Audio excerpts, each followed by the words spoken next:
The Pat McAfee Show.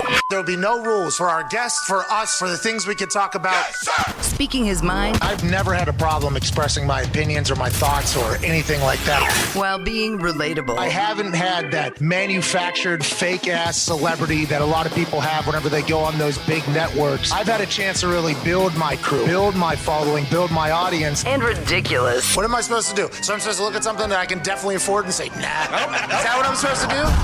The Pat McAfee Show starts in 3, 2, 1. Good afternoon, beautiful people. Guten Tag, Deutschland. It is Tuesday, June 15, 2021, and this show begins now. Shout out to you listening or watching wherever the hell you may be, whether it's on SiriusXM Channel 82, Mad Dog Sports Radio, or at youtube.com/The Pat McAfee Show. We have a big show today because we're going international. Yeah. It doesn't happen often. It doesn't happen often where we have an international FaceTime calling into the show. Today, a former teammate of mine, a German legend, will be joining us in about 22 minutes. The host of the Football Bromance Show in Germany, which is a rather large football podcast in Germany. Bjorn Werner joins us. Hey, Bjorn! Hey, Bjorn was a teammate of mine. I want to tell you this. Bjorn, hilarious human. Yeah. Okay, very happy to see he's having success in the German language, okay, in Germany back at home. Obviously loved Deutschland when talking to him and about him. Obviously going back, he was a great football player, had some knee injuries, okay, the knees didn't hold up. I assume it's potentially because he played so much soccer growing up, by the way. I think the same thing happened to me, Bjorn. We will talk about that now that we've got a chance to hindsight this whole thing. Great athlete, first-round draft pick out of Florida State. He was so good at ping pong, actually, he forced me into buying a robot to have at the house to train me like I'm Forrest Gump in Forrest Gump while getting ready at war for the Olympics or whatever. I got one of those because he beat me one time in ping pong. Ooh. And then, what had happened was after that was Bjorn never again. Sniffed it? No. So now, the Germans, I do believe, are upset about the way I have said that I will go into Germany, okay? I will get a hall in where? Berlin? Huh? You want it in Munich? What? You want it in Stuttgart? What? You want it in? You get it. Any of the cities over there that are beautiful, by the way. I've enjoyed myself over there. Been over there a couple times. Ended up in a rave one time. It was fantastic. Ooh. Bayern Munich beat Manchester United, I believe, in one of the tournaments they have over there. I'm not 100% sure which one. They're all worth the exact same, which is the world, I think, every single one in that. The champions or whatever. It was had a great time. Love it. I'll go over there. I'll set up a table, and I'm not scared to represent. I guess ping pong, though, in Germany, like Andrew Luck, he grew up in Germany whenever his dad was on the world league, and he was running, I think, the Rhine team. I believe he was running the Rhine Fire. I'm not sure who it was, but I think he started playing ping pong in Germany. He's like a very good ping pong player, I guess everybody says. Then Bjorn Werner, he was very good ping pong player. Hey, it was like, I ain't fucking around. I think it's something they do in Germany. Like, I think it's a very common practice, like growing up to play ping pong over there. And it shows. For me, I did not have a ping pong table at my house. Okay, I didn't have one. My one friend did, though. And I'll tell you what, when we got in that garage, we really started going ham. And now I'm in an Oculus every single fucking night playing ping pong. Yeah. And I want to let you know, Germans, I don't even think you created it. I want to let you know, Bjorn, you didn't create ping pong. No.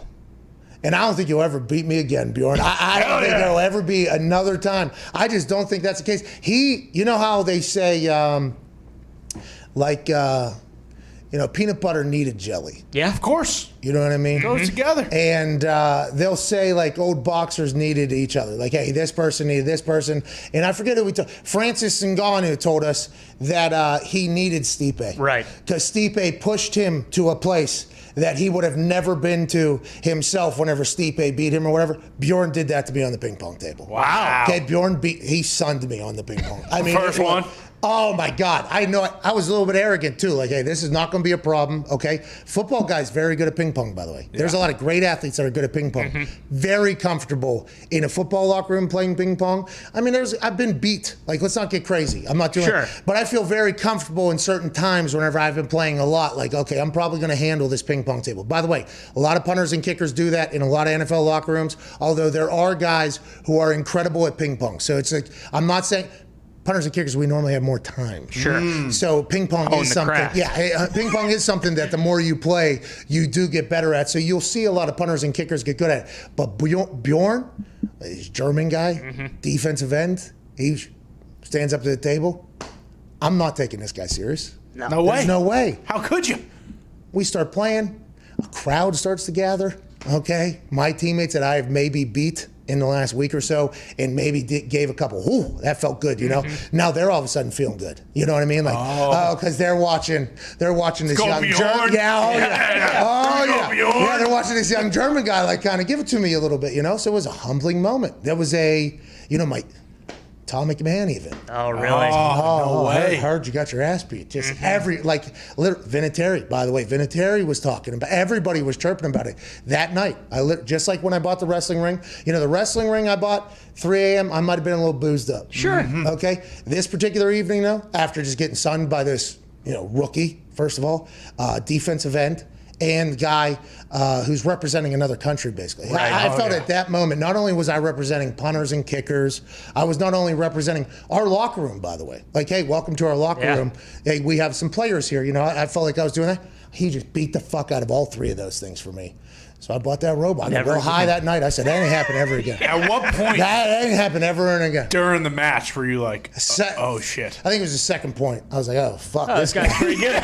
This guy, yeah, like I think the first one, he might have he might have hit it and it might have airmailed or whatever. Yeah. Like he didn't, maybe the paddle, I think something, maybe, I don't know. It was like an obvious, that wasn't like he's a bad player. Like that was like, that was a bad.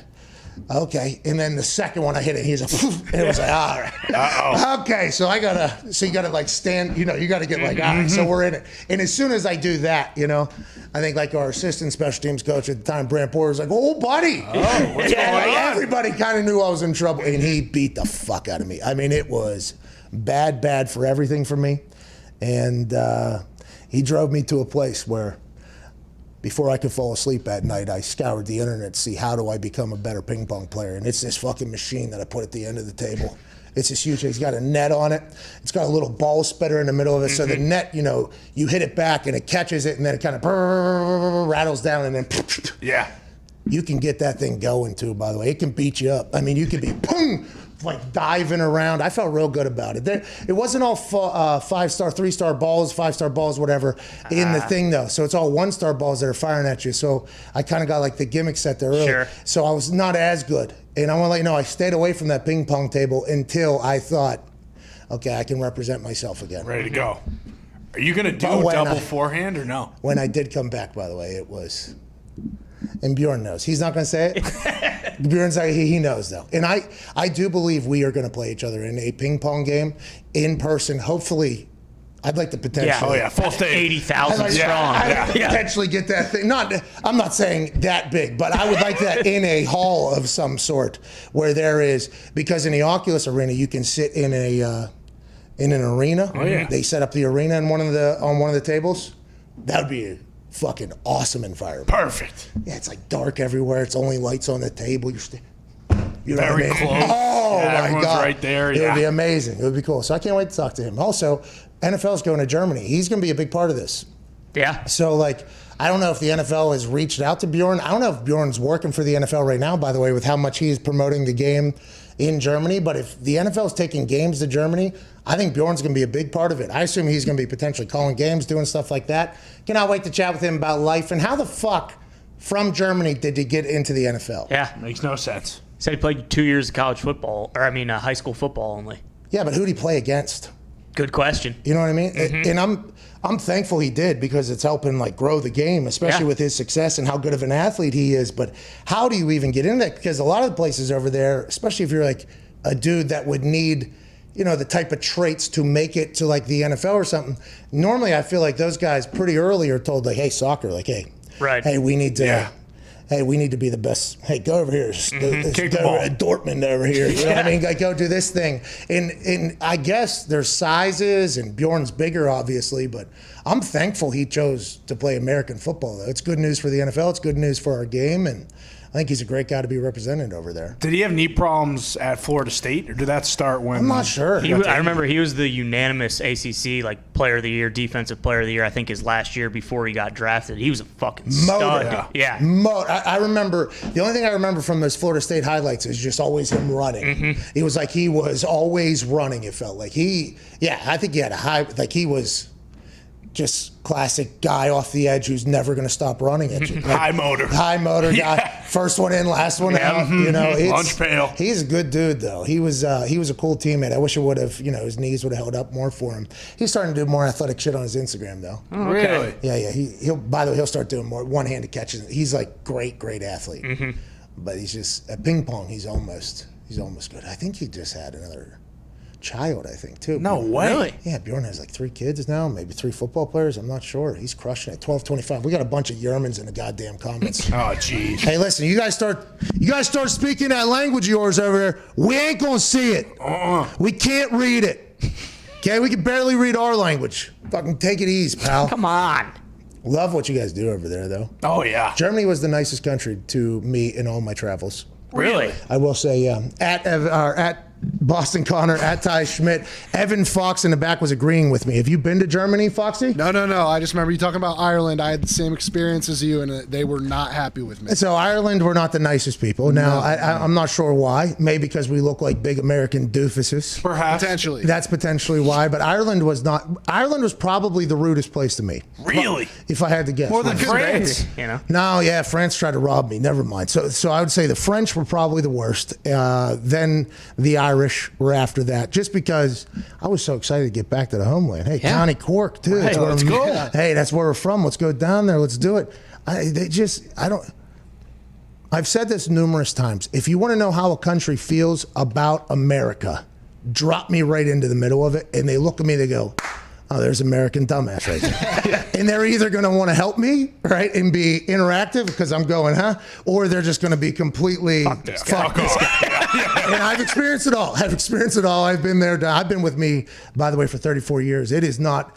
I'm sick of being with me too. So I understand some people feel the way they do, but other places, it's like really the Germans. I feel like, and I might be misreading this. I feel like the Germans act as if they're scared that anybody's going to think anything bad. That's how overly nice everybody was to me in Germany. Now, obviously, there are things in the past that are not fantastic, and I think I got a chance to go experience that. I got a chance to go to Dachau?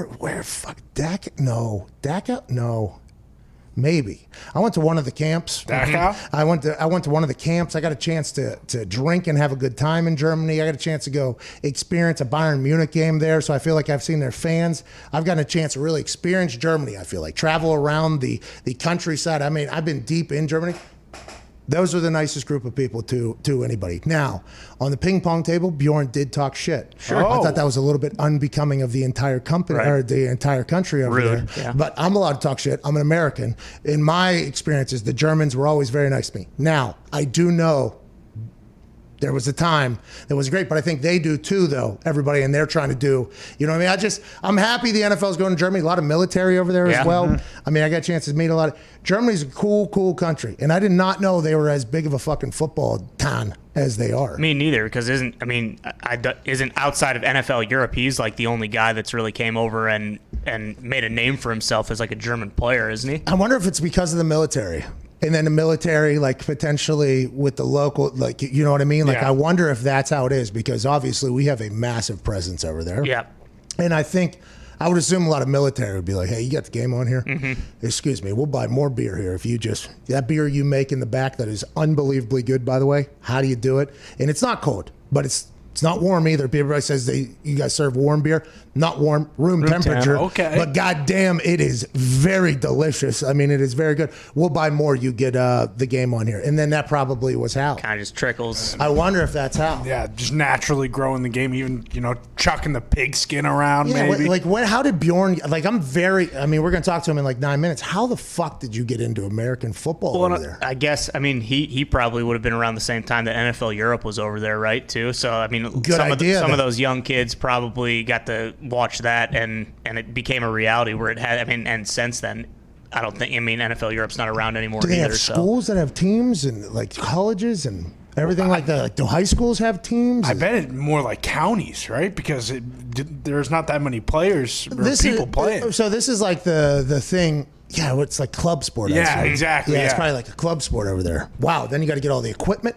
There's a lot of shit to it to kind of do it. Australia is becoming, like a hub for at least college football punting. The NFL too, good presence in the NFL. Oh, yeah. Probably only grow at this point, but there's one Pro Kick Australia that everybody goes to, this one guy, and then basically he's the plug. So everybody is basically just chatting to this guy, and they have this super camp, and they have great field set up. I assume there's great coaching there. It's hey, if you want to go, I think that's a brilliant idea. Yeah. It's hey, here is an American football kicking academy, basically. Come here, use these massive legs that you have from Aussie Rules football. Now let's try to get you at least college educated over in America, or at least maybe go pro. Mike Dixon just signed the biggest deal I think any punter's ever signed out of Australia. Mm-hmm.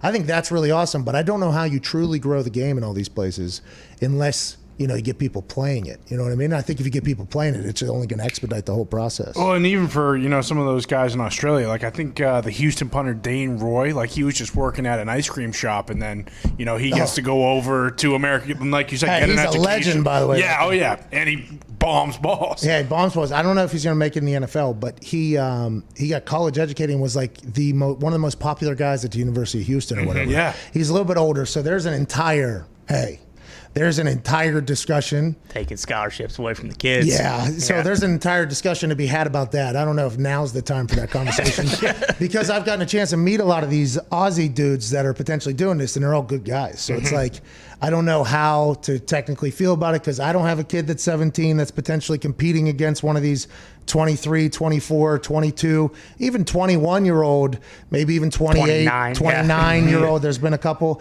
competing against my 17-year-old son for a kicking scholarship to a school where there's only a couple, by the way. There's only a couple schools that are going to give them out. That is a full discussion. I would hope that both sides of the discussion could see the other person's side to that thing. And I don't know what the NCAA is going to do about it. There's a lot of people petitioning for whatever, especially because the kicking stuff. So I don't know how I would feel. I think I'd expect little Midas Michael McAfee to at least fucking compete, though. Yeah. I don't give a damn if he's 30 years old. Make more kicks than him or boot the ball better, or we'll go somewhere else. But I guess, there are some situations where it's oh, my kid got fucked here. This is the only school that looked at my kid. And then all of a sudden a 30-year-old came in and beat him out or whatever. Yeah. So there's both sides of that thing. But I like that there's an opportunity for people that haven't been college educated because whatever they were doing in Australia, getting a chance to further their life and, further their education, which is what America's all about, by the way. So I am very torn. Whenever I say I am very torn up because I can understand how the kicking community hates it, right? Or some, not everybody, but some in the kicking community trying to get their kids scholarships, which, by the way, is an entirely another scam to talk about. Right. All these kicking camps are going to get kids scholarships. It's no, you're not. If the kid's good, he's going to get one. But I guess you could potentially know the right people that could help everybody out. That happened to me. I was lucky to go to a guy's camp, Mike McCabe, down in one-on-one kicking. I got a scholarship, but there's people training since they're 12 years old. They're we'll get your kid a scholarship. It's they do not know that because you have no idea if that kid's going to be good or not. There's a lot of scams and controversy in the kicking world, but it seems like the kicking world is how we get the international folks introduced. Santos or Cairo Santos. Santos, yeah. Santos from Brazil, I think. Yeah, who was it? I think the Washington football team just signed that tight end from Chile too. Yeah. He was the basketball player. I don't know Sammy if he actually. Reyes. Yeah, I don't know if he made the team, but I think that there are, and just in general, Aussie Rules football players coming over and being a couple running backs too. Scotland with Jamie. Jamie Gillen. Oh yeah, Gilligan, Cleveland. Yeah, Scotland. What's his murder? No, what's his Scottish psychopath. No. I didn't think it was a psychopath. I'm actually pretty cerebral. Cerebral, like calculators. Patriots got Jakob Johnson too. He's a Norway, right? I think so. Norway. I thought he might have been Germany. There was a kicker though from Norway. He was like the trick shot kick guy. I think he was Norwegian. The Lions. The Lions gave him a tryout or something. I remember that. He was like famous from YouTube. Yeah, and there's a couple of rugby guys. Yeah, he did not make the team, by the way. No. And by the way, there's a whole nother scam going on with these YouTube, with like the highlight. I mean, it's a slippery slope. The kicking game. The kicking game has a lot going. There's a lot of levels to this entire thing, because there's a lot of people who look good on the internet kicking balls. And then whenever they get into an actual situation, it's like, okay, you got to be that best ball you put on the internet every single time. You know what I mean? And kicking, punting, I think this happens in a lot of throwing probably, and wide receivers it happens. There's a lot of, because I don't think kicking and punting is the only place that this happens at.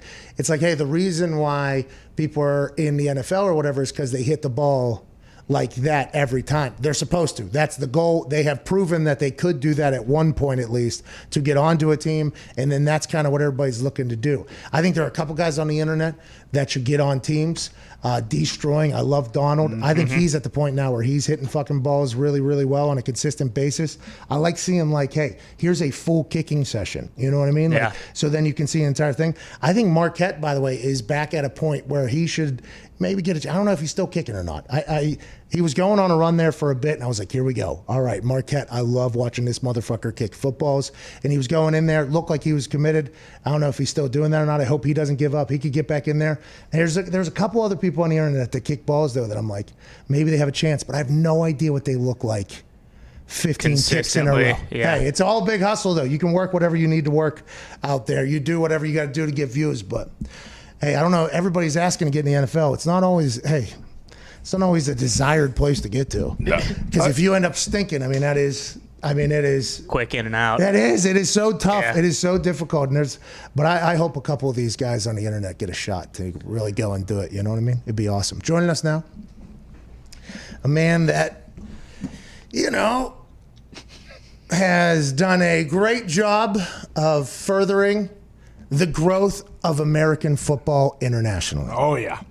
A guy that came from Deutschland to Florida State, then from Florida State to the Indianapolis Colts as a first-round draft pick. A man who is widely considered a great teammate. I have not talked to everybody, so I cannot say everybody has said it. I have not asked everybody, but if you were to go, survey says great teammate. Yeah. All right, from the people that I have asked. A man who's pretty good at ping pong. A man who's a great father. I'd assume a great husband. Once again, I've never talked to his wife. I'd assume he is a great husband. No, with everything that he has done. Ladies and gentlemen, Bjorn Werner. Guten Tag, mon frère. Get up, Pat McAfee. Hey, And the boys. Hey, by the way, the boys all say hello. Hey, a lot of excitement about this conversation today, Bjorn. This is international. Yeah. Let's go. Is it your first time going international? Well, actually, I think we had a call from Saudi Arabia one time. Oh, yeah, we did. Yeah, Corey Graves. That's right. Corey Graves is over there. By the way, it wasn't hey, listen, don't think we should have done it. I think it was a quick in and out there, but we did it just to say we had an international call. This one, though, man, I'm pumped, Bjorn. Congrats on everything over there. I know I see all the stupid emojis that you have your people put into my stuff. Yeah, you have a massive following over there in Germany. So happy for you. What is going on? How's life? Pat, I'm very excited to be here. Thank you guys for the invitation. So I can bring, once you go international, you never go back. So because there was a Saudi Arabian already, so I can't do that. One thing to clear up, in my opinion, I'm a great husband. So Okay, so all very accounts. important to me. All accounts, great husband. Okay, Good good. father. Okay, good. But no, man, I'm excited. I'm excited that you Americans over there see the hype here in Germany around the NFL, because it's a great community. It's growing, and it's so much fun being in the middle of it and being a little part of the whole. Be one of the faces who push it on TV, in podcasts, in some online shows. We're trying to do the whole Twitch thing, YouTube thing, but our main gig is the Football Bromance podcast. That you are creating with the emojis. Yeah. I see. By the way, I see the following, and they're an active following. So I am so pumped for you. That is not easy to get. It's not easy to get in this world. Your crew has been fantastic to watch, and I've been thoroughly entertained by their appearances in my comments section. Sometimes profane. Oh yeah. Hey, Despicable. sometimes profane. We're talking. You know what emoji I'm talking about? I do. Not that one. What emoji I'm Not talking that about? one. Yeah, the eggplant. Yeah, they're putting eggplants in my comments. Plums. It's just an emoji. No, that's a penis. You know what it That is a penis, Bjorn. Yeah. Over here in Germany, that doesn't mean a penis. Oh, yeah. This is sure. you playing the game, though. This is him speaking to the Germans. They don't know. Hey, go over to the American. We'll just drop a bunch of... Hey, by the way, I think that to the point you were making there before, I had to tell you that I have seen the Football Bromance people. It's awesome there. You are the perfect, I feel like, tie between there because you've had such a successful football career in American football that your resume over there has to be pretty legit, I'd assume. There's a lot of German kids, I assume, at this point, with how big I see the football community is, they're like, oh, I hope to be the next Bjorn Werner. Like, that's a pretty fucking cool thing for you, I'd assume, right? Or is that a lot of, you like that or no? Of course, it's an honor because obviously the NFL, American football is an American sport, and you guys know. I think you just talked about how hard it is to get into the NFL and actually stay in the NFL. Yeah. And it's the best 1.5% out of college make it every year, right? So now calculate the percentage being an international guy. That's 0.000 whatever, And actually from Germany, we probably had like 8 to 10 players ever play in the NFL, including Sebastian Vollmer, right tackle for the New England Patriots, winning 2 Super Bowls. A big name over here. Marcus Kuhn, Kassim Edebali. Obviously, for most Americans, some of these names don't sound familiar, but over here in the football community, they're huge. Like we don't have that many players who made it into the NFL, and it's just obviously an honor to kind of represent Germany. In the sport, right? As a player back in the day, and now the career after the career, just like you do it. It's amazing just to talk about my love of the game, why I left Germany when I was 15, left the family back home, and just said, "F it, I'm going over there," and I have no plan B. I'm just trying to make it. It worked out, and then now I live 2 years ago. After 12 years in the U.S., I moved back. My wife is from Germany too. We got our 2 first kids, 2 girls, and then we said, man, we sacrificed a lot of family time the last 12 years, so it's time to move back and help grow the game even more, and especially make up the time with the family, being the grandparents right now. So we love it, man. It's amazing. It's an amazing journey right now. It's unbelievable. Hey, you did it, dude. Hey, when you left the house at 15, when you packed up that backpack and said bye, Germany. Yeah. Okay, when you walked out of that village, I don't know if you were in village. I'm from Berlin, man. Okay, I'm just saying. I didn't know. In my head, if we're drawing up the movie. I was a city boy. No. If we're drawing up the movie, though, I'd like you to potentially walk out of one of the. We talking about Beer Fest movie. Yeah. Yes. Exactly. You walk in. My first movie I had to watch. When I came over to my high school, when I was like 16 years old, they came up to me, Bjorn, we need to watch Beer Fest. And I didn't even understand what they're talking about. I couldn't even speak any English. I didn't understand it. I was like, what? What do you guys want to see? So I needed to translate. So I watched that movie freaking 10 times during like 5 days to finally start translating these things. And then there was like Mr. Schniedelwurz, this like little baby penis and stuff. Yeah, he was not an eggplant. That movie is a classic. Yeah, sure. he was not an eggplant, that guy. So like, how do you get into football? How did football start in Germany? Was it the military? Was it the World League? What was it? And did you have teams that you played, like your school? And at the age of 15, when you said you were going to leave, was everybody like, what are you doing? Did you feel like you were, I guess you had to have thought you were going to make it, but what made you, with the training, the schools, like how is Germany so in? Is it all age groups playing? What is it? Yeah, so it was definitely the military influence from America, right, from the U.S. back in the day, especially around Frankfurt. and then they started the German Football League, the GFL, like 25 years ago. So it is an organized amateurism, league, and you started having clubs pop up everywhere. Germany is in Europe the biggest football nation, like 100%.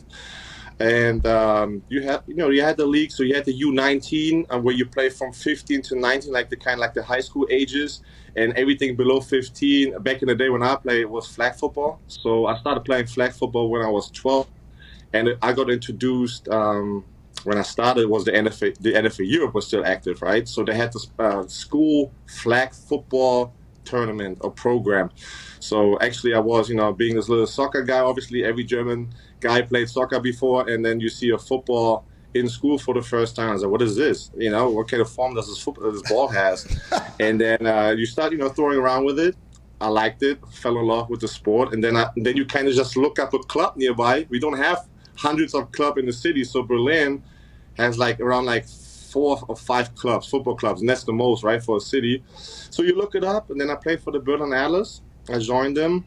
I did pretty good at an early age, where my coach said, man, get your ass over to the U.S., to a high school, and just try. And I was like, all right. I was like, let's do it, And then I told my parents about it. They said, you're fucking crazy. We have no money. I was like, yeah, I didn't think about that, So, but then the NFL back in the day had this scholarship program. They placed me at a rich school in Connecticut, Salisbury School. It's an all-boys boarding school in the middle of Connecticut. The school cost $55,000. So the city boy with no money had a culture shock.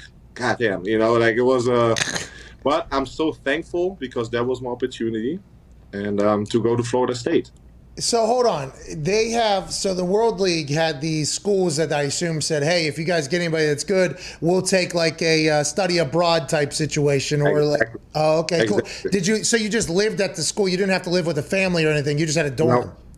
Exactly. You live at the school. It's a little campus. These private boarding schools, especially in the New England area, there's a lot of them, and you live on the campus. It's like a mini college. And then you get the Florida State out of it. I mean, what was it? That was another culture shock from going to the South, and especially Florida State. But it was also the best decision of my life. That's what I'm saying. Looking back, I experienced so much the last 12 years. Being away from home, and I wouldn't change it. I wouldn't change one little chapter of it, Congratulations, dude. How'd you meet your wife? Was it high school? Was it? I met her in 10th grade. So this was the story. Oh. I was in 10th grade. I was 15 years old. I was like, man, in 6 months, I'm out of here. So obviously, a 15-year-old, 16-year-old boy still trying to have fun, before he leaves Germany. Of course. Then I fell in love with my wife. Oh no. It was my first love. And then I said, damn, I still need to leave, though.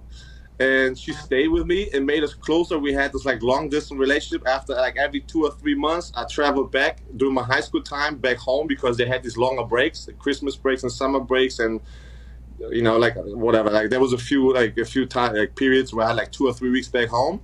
Made us close, and I said, F it. You want to marry me? When I was 19 years old. So I married her when I was 19, took her to Florida State. And the rest is history. We just got our 3rd child, the first boy, so we're living our life over here. Let's go! Wow.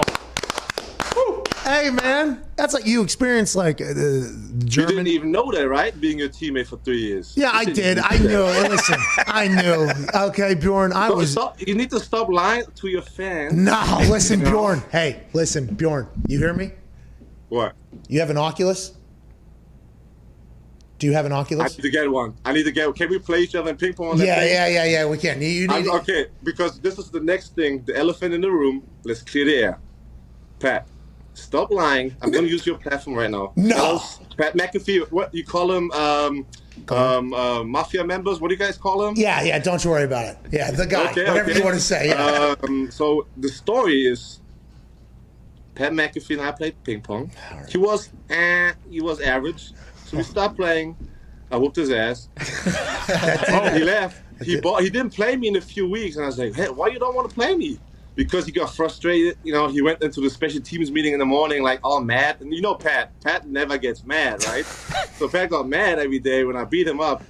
So his day was, ruined. So then he got that robo, whatever, like the machine he talked about. He literally got that. But now, my story is, even after that, you got better, but I still whooped your ass. No!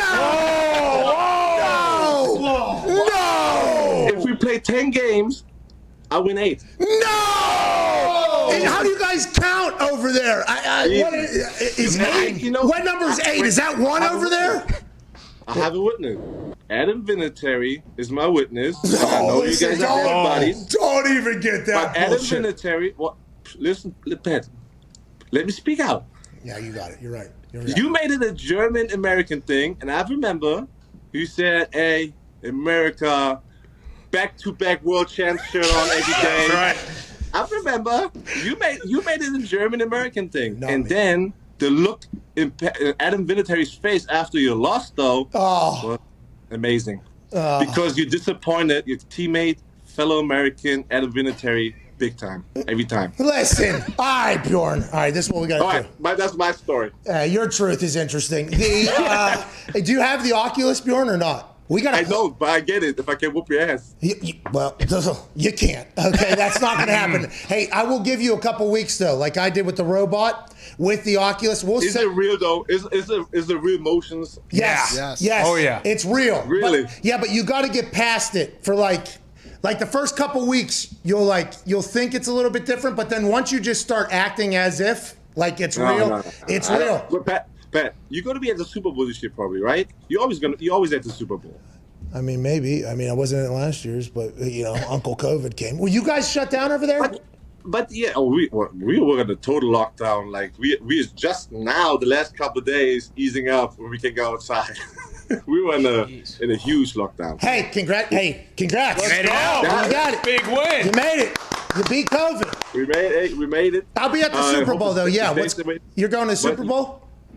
So probably. So we need to find a ping pong table there. Yeah. Stream that thing. Yeah. You have your American fan base. I have my German fan base, and make it a big event. Okay. See, this is what I was thinking though. Forget the Super Bowl. All right, Super Bowl's cool, but to get a place for us to get a little bit of a haul, I think it's going to be expensive as hell. Super Bowl week, especially in LA.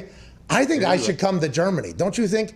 Shouldn't we come to Germany and get a place? You guys definitely need to come. You and the WWE, that's big over here. Man, you should just get your ass over here, make a tour. We make an event out of it. There's going to be a few thousand people there. I'm 100% sure. That's what we do. So that's what we do. Here we go. So I know you've been, dadding and wifing and husbanding, and podcasting and TVing and late night showing and everything like that. I've been playing. Okay, so why don't you get some time in? No, right? I've been playing too, man. Yeah. Ping pong table at home. Every German has a ping pong table at home. Is that the thing? Everybody. Is that the thing? Not everybody, but a lot of people have it. If you have some space, you usually have a ping pong table at home. Yeah, it's like a thing, right? Growing up over there, I feel like every German I've met has been good at ping pong. That's like a real thing. Yeah, we like to play ping pong for some reason. And soccer, which, by the way, is like my childhood. Yeah. Ty, what's up? Bjorn, you're talking about coming over and not knowing any English. How hard was it acclimating to the locker room, whether it was in high school and then Florida State or with the Colts? I imagine that was a pretty daunting experience when you don't really know the language that well. You had to be pretty confident with how good of a football player you were. Yeah, obviously it was always why are we bringing in a German soccer player to play American football, right? In high school, they have also this little financial budget where they can recruit players because it's a private boarding school. They have different rules. And obviously I get there and everybody's like, this German guy, why we spend money on him, So you always obviously you feel that. And then the next phase was you had to shut them up first, So then at Florida State, it was the same thing, right? Why are we getting a German? At the Colts too, right? It's always like that, right? And especially with the Colts, I played 3 years only. I know the American, especially the Colts fan base, is not happy about it. We can talk about that too. I have no problem. No. Hey, Bjorn. No. Don't let a couple people saying something bad reflect an entire fan base. It's okay because you know what? I lived my dream, man. It was amazing. I had a great time. Pat, you were a big part of it. You know, we always sitting, you know, you always joined us. I was sitting next to Adam Vinatieri, great guy. I mean, great teammate. Hey, did you watch him in the NFL Europe? Did you watch him in NFL Europe? Yes. You know, like I grew up to the NFL Europe, you know. But shit, you know how that goes. You just talked about it, right? It's hard to stay in the league, man. The body shuts down, competition is high, man. My knees are fucked. My back is fucked. I'm feeling it right now. You know, like the people over here know it. So it's like, can't change it, you know. You can only control the things you can control. And you know what? I did them all. Then also the natural way we talked about, like, right, total was a big topic over here in our podcast too. I couldn't practice without total. Ugh. I couldn't practice without it. You know what I'm saying? That was in my mind. So after practice, Bjorn, you were taking it every day. Bro, I was taking the pills and the games. I took the shots, and then they was trying to give me all the other stuff. And then listen, when I got cut by Coach Pagano, I know he wasn't in the show. Shout out at Coach P. He cut my ass, you know, and then I went to the Jaguars, and then I was going down there and I asked him, "Hey, do you guys have total in training camp?" You know, I was like, I need it to do training camp. He said, "Wait, we don't do total down here like that." I was like, "What do you mean?" And then, Coach, everybody takes it, you know, and that's what I thought. They do it that way. So then they cut me, man. I was like, man, my body says goodbye to this sport. I had a few, you know, workouts, everything, but I said, no, I'm not going to put more stuff into my body. I'm still a young guy. I already had my first, you know, child. I had my wife. I was like, I sacrificed a lot for the sport, and it's time to go. Time to say goodbye. But now I'm blessed, obviously, to talk about it every day. And it's amazing, you know. And actually, I have a non-profit, Gridiron Imports. You don't know that. Yeah, I did. I did my research. I knew that. You did? Yeah, I knew that. I love GI. We started that 5 years ago with my ex-high school, Chris Adamson, my old high school coach. And we both started because we wanted to give more international players, you know, like a pathway, you know, like build the bridge. Man, we have like over 30 Division I players out of Europe already the last 5 year plays. And there's so many more kids who just decided, man, I can do it, you know, because I was one of the first with Sebastian Former. Mm-hmm. And, see, I did know about it. Look at that. Yeah. We had this thing ready to go. And there's also other programs, but like back in the day, it wasn't normal for a kid to say, you know what, I leave my country at a young age because you had the NFL Europe, right? That was kind of like, hey, I'm staying home and I make the NFL Europe, and hopefully through the NFL Europe, I make a practice squad, you know, I get the practice squad spot, you know? And there were a few guys who made it, but then like me and a few other guys, Kisimi Dabali, Martin Zocha, Sebastian Former, they started to go, you know, directly to college or high school and then to college. And this is what we were trying to do, because you asked me earlier, what's the difference in the system? Your high school system is just made to produce athletes. You know, the U.S. high school system, I love the U.S. high school system because you have your sports fields, your gym, everything on campus, and you bond with other students.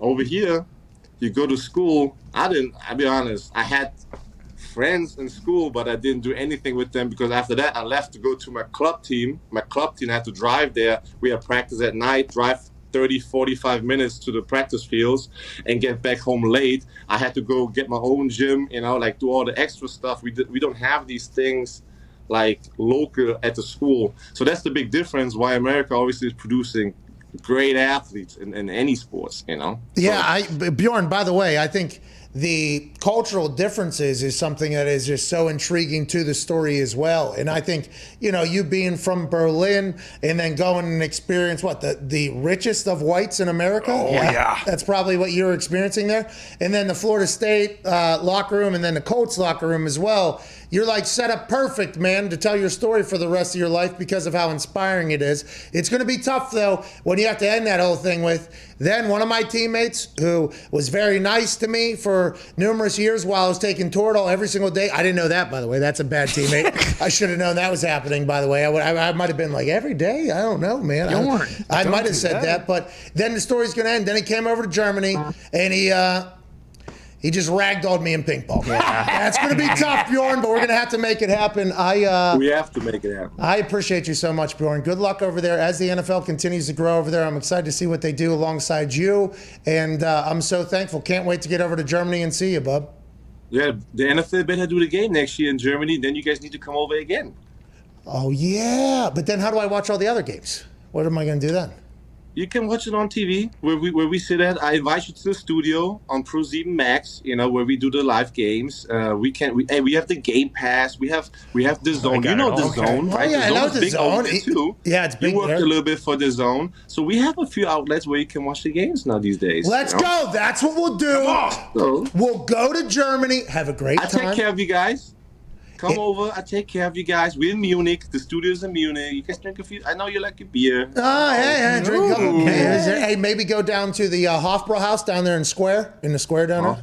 You can do it. And maybe you come over because the game is, the time was supposed to be in October, November. They're looking at, if they do it in Munich, the Oktoberfest is going on. Jeez. Hey, we're talking Lederhosens or whatever. Huh? We're like, and you're definitely going to be in one. Yeah. All right, ladies and gentlemen, Bjorn Werner. Yeah! Thank you, Bjorn. Dankeschön. De nada? Okay. Yeah. See you later, buddy. Hey, hold on real quick. Danke. Danke, ja, danke, Pat. Danke, dass du mich hattest in der Show. Vielen, vielen Dank. Ich küsse dein Auge, ja? Tschö mit dir. Ja. Flugzeug, ja. Danke. No, don't do that. That's the emoji thing. Yeah, that's what you do. Get him off there. Get him off the screen. Hell? Hey, danke, Bjorn. Danke, Bjorn. All right, let's get to a break. Yeah. Hey, this is an international show, dude. Yeah, that's right. Pretty awesome. International sports show. Let's go. How about it? We do gotta go play ping pong over here. Oh, that'd be awesome. Oktoberfest into a football game? I'll tell you what, though, him saying Vinny's yeah, it's because Vinny. The day I lost to Bjorn, yeah, he's gasolini. Oh, yeah. You know what I mean? Mm-hmm. It is. Dumping it on your body. All day, every day, too. Yeah. Middle of practice, too. I bet. Hey, you remember? when? All right, okay. Okay. Team meetings? I know. Everything. I think in that special teams meeting, the first meeting of the day, Tom McMahon did a laser pointer. Hey, before we start. How you doing? Something about you. Everything all right? I heard the news. We got to get over there. That'll be awesome. Yeah. Definitely stream that. Sounds like they got internet over there, too. That's good. Yeah. He's got better internet than Asia. All the games? I'm joking, Germany. You didn't deserve that. We're back in 4 minutes. 1-833-4 McAfee. There is some other shit to talk about. We can't wait to get to it. James Jones will be joining us in about 17 minutes or so as well to talk Green Bay Packers, obviously. Have to hit that at least one more time. Gotta do it. This is it, though. Yeah. This is it. No Until more. something actually happens. This James Jones conversation is the last time we're talking about Packers and Rodgers. We're back on the other side. This is the Pat McAfee Show.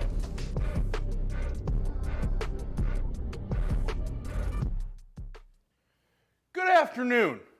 The definition of a conspiracy is a secret plan to cause something unlawful or harmful to a person or group of people. And that is exactly what we have with David Bakhtiari's interview, cutting out at quite an inconvenient time. Doing how many months out are you from surgery? For some reason, we don't get to hear as much about your rehab because there's a couple other things happening in the Green Bay area. Is there still nothing to talk about? Happening in the Green Bay area. Is there still nothing to talk about? Happening in the Green Bay area. Is there still nothing to talk about on that front? What was that?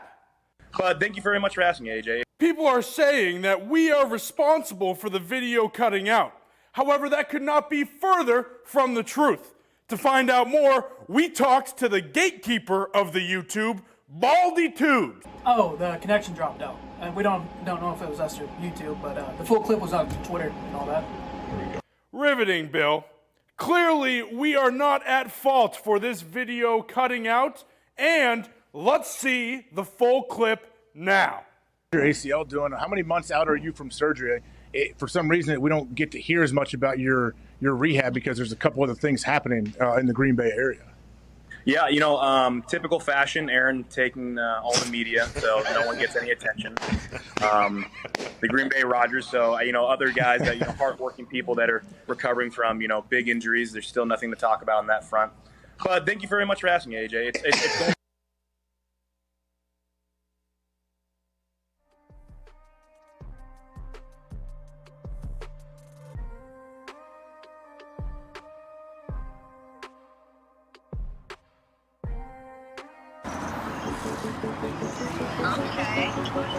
Cause it's pressure.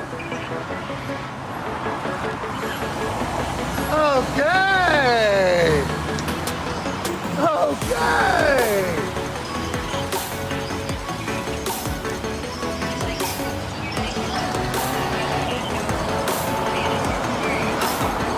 Oh my God! Best sign spinner in the world!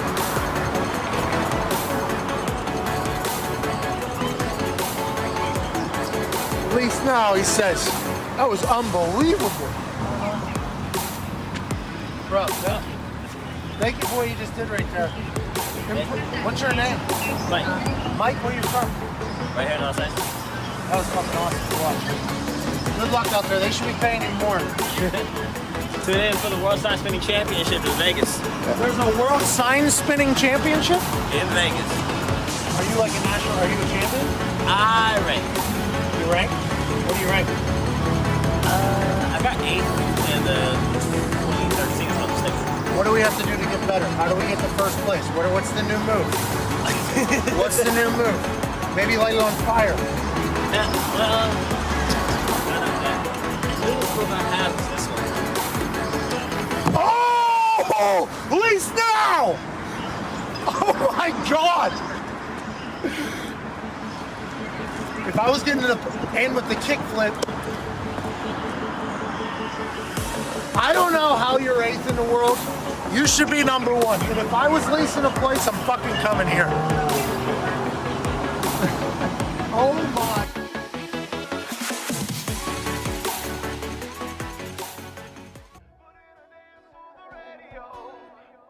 We like to keep the style in motion. Turn out the lights. This is the Pat McAfee Show on Sirius XM Mad Dog Sports Radio. We thank you for taking the time to seek out this small regional show that streams internationally. Here's Pat and the boys.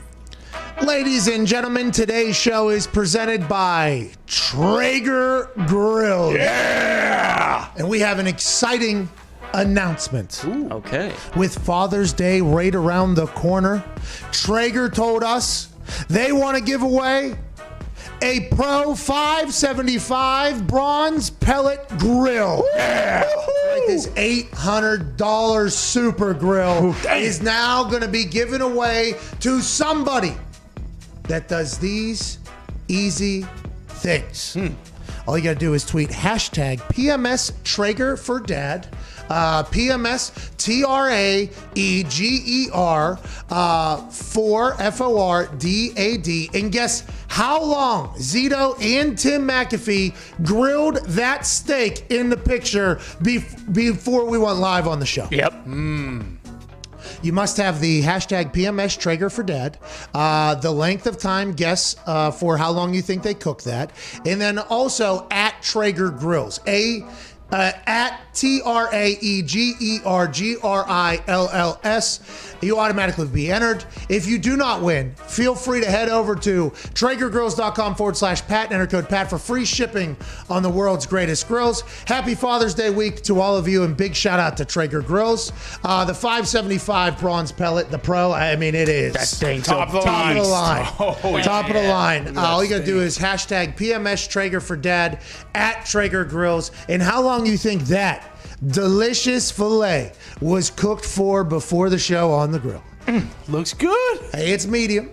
That is a medium if you're wondering. And it might have been the largest filet I have ever seen with these two eyes. Yes. It had quite a girth to it. So whatever time you're thinking, I'd say maybe add some on there. Have the minutes and the seconds. If you were, really want to dial it in, that's probably who's going to answer it. It did not fall on a flat minute. Even number. Right. Okay, so there's a little bit of a tip. That's a clue. The first person to guess it will win the Pro 575 Bronze Pellet Grill, hopefully for their dad. Yeah. This weekend for Father's Day, or just for themselves to enjoy the hell out of grill season, which is currently happening. It is June 15th here on this beautiful Tuesday. Big thanks to Bjorn Werner and Traeger Grills. Go ahead and enter for that. Why not? Yeah. Why not? Why not? In this next hour, AJ Hawk will join us. Some phone calls. We have James Jones joining us now in the 2 o'clock hour. Okay. He texted me and said he thought it was a different time zone. Got So it's now in the 2 o'clock hour. Fair. So we'll have a lot of conversation to be had there in the next hour with AJ Hawk about, who's holding out right now in NFL minicamps. Who wants new contracts? Who wants extensions? Who's going to ask to get traded? Is Aaron going to be a Bronco? What? Wow. Hour 2 is on the other side of the 6-minute break. We'll see you then. What's the most beer you did in one night you think of one of those shows? Well, I never forget when we went to Japan one time. Dudley, Stacy Keebler. I mean, there were so many people out there. I think we went through 103 or 108. Now, between just for myself, I'd always make sure to have about a 12 or 18 pack there. And, here's the thing when some people say, oh, shit, man, you got too much of that beer on. You don't even know how to drink beer. It's like, dude, fuck you. You don't know what I'm trying to do. I'm trying to entertain 20,000 people in an arena. If I just go out there and sip it real properly, how fucking exciting is that? So when you're out there on an empty belly and you're shotgunning beers and all that shit's going in, the half that was going in was for me. The half that was going on was for them. Nice. But I'm telling you, Pat, when you shotgun a bunch of beers like that and you're drinking about half of each beer, you got a pretty damn good buzz when you come out. And that's a sacrifice I was willing to make every single night. I would assume you were pretty fucked up, yeah. When did you start you know, self-cheersing? When did you start self-cheersing? Was that something you did in college? You're like, hey, Steve, good for me, man. When did that start? No, you know what? I got to give credit to Sandman for starting that, but he was bashing him off his head, and I don't remember, and it wasn't because Sandman was doing it, so I don't want to say I copied him, but he was the first. So, and then my style was, because people always get us confused. They'll say, yeah, man, you used to bang them on your head. No, motherfucker, I was the guy that clacked them together. It was just something we came up with. I don't even know how the beers got introduced to the ring, but it became a thing, and we ran with it.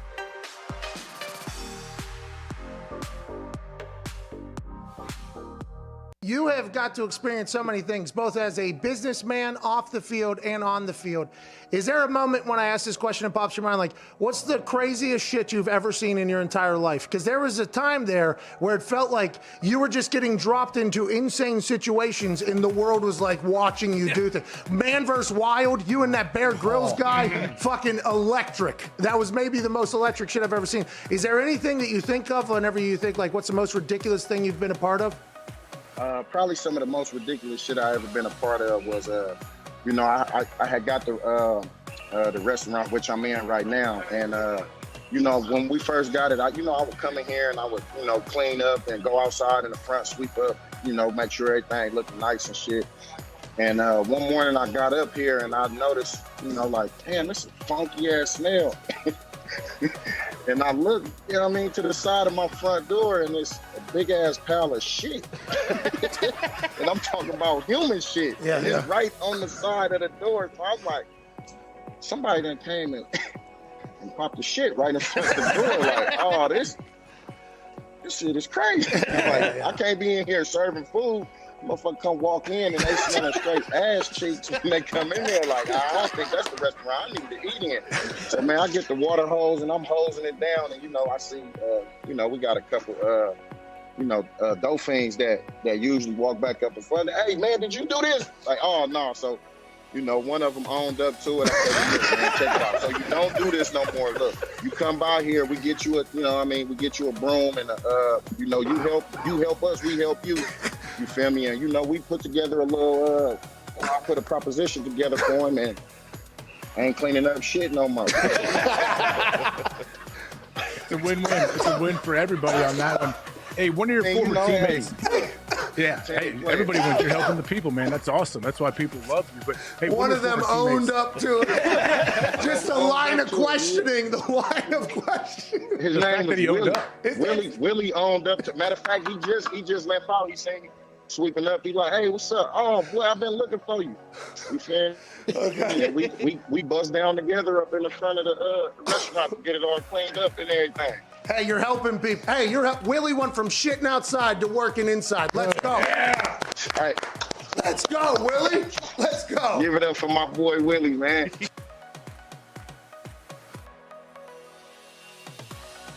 Assume Raj had to walk in there and do a full You know what I mean? Yeah, curtsy. Hey, we're coming. We're bringing a big sports stooge thing over here. Is that okay? Yep, deal. Perfect. Let's get some tea. Let's get the fuck out of here. How do you think that went between Raj and Clean? You think she liked them? Yeah. I bet she liked him. She probably knows a lot. Like, what if she's sitting there and then all of a sudden she's like, so what about the Sean Watson situation? What about the Sean Watson situation? What about the Sean Watson situation? that was spot on accent. Hit that one out of the park. Like, what if she's really dialed in to the NFL?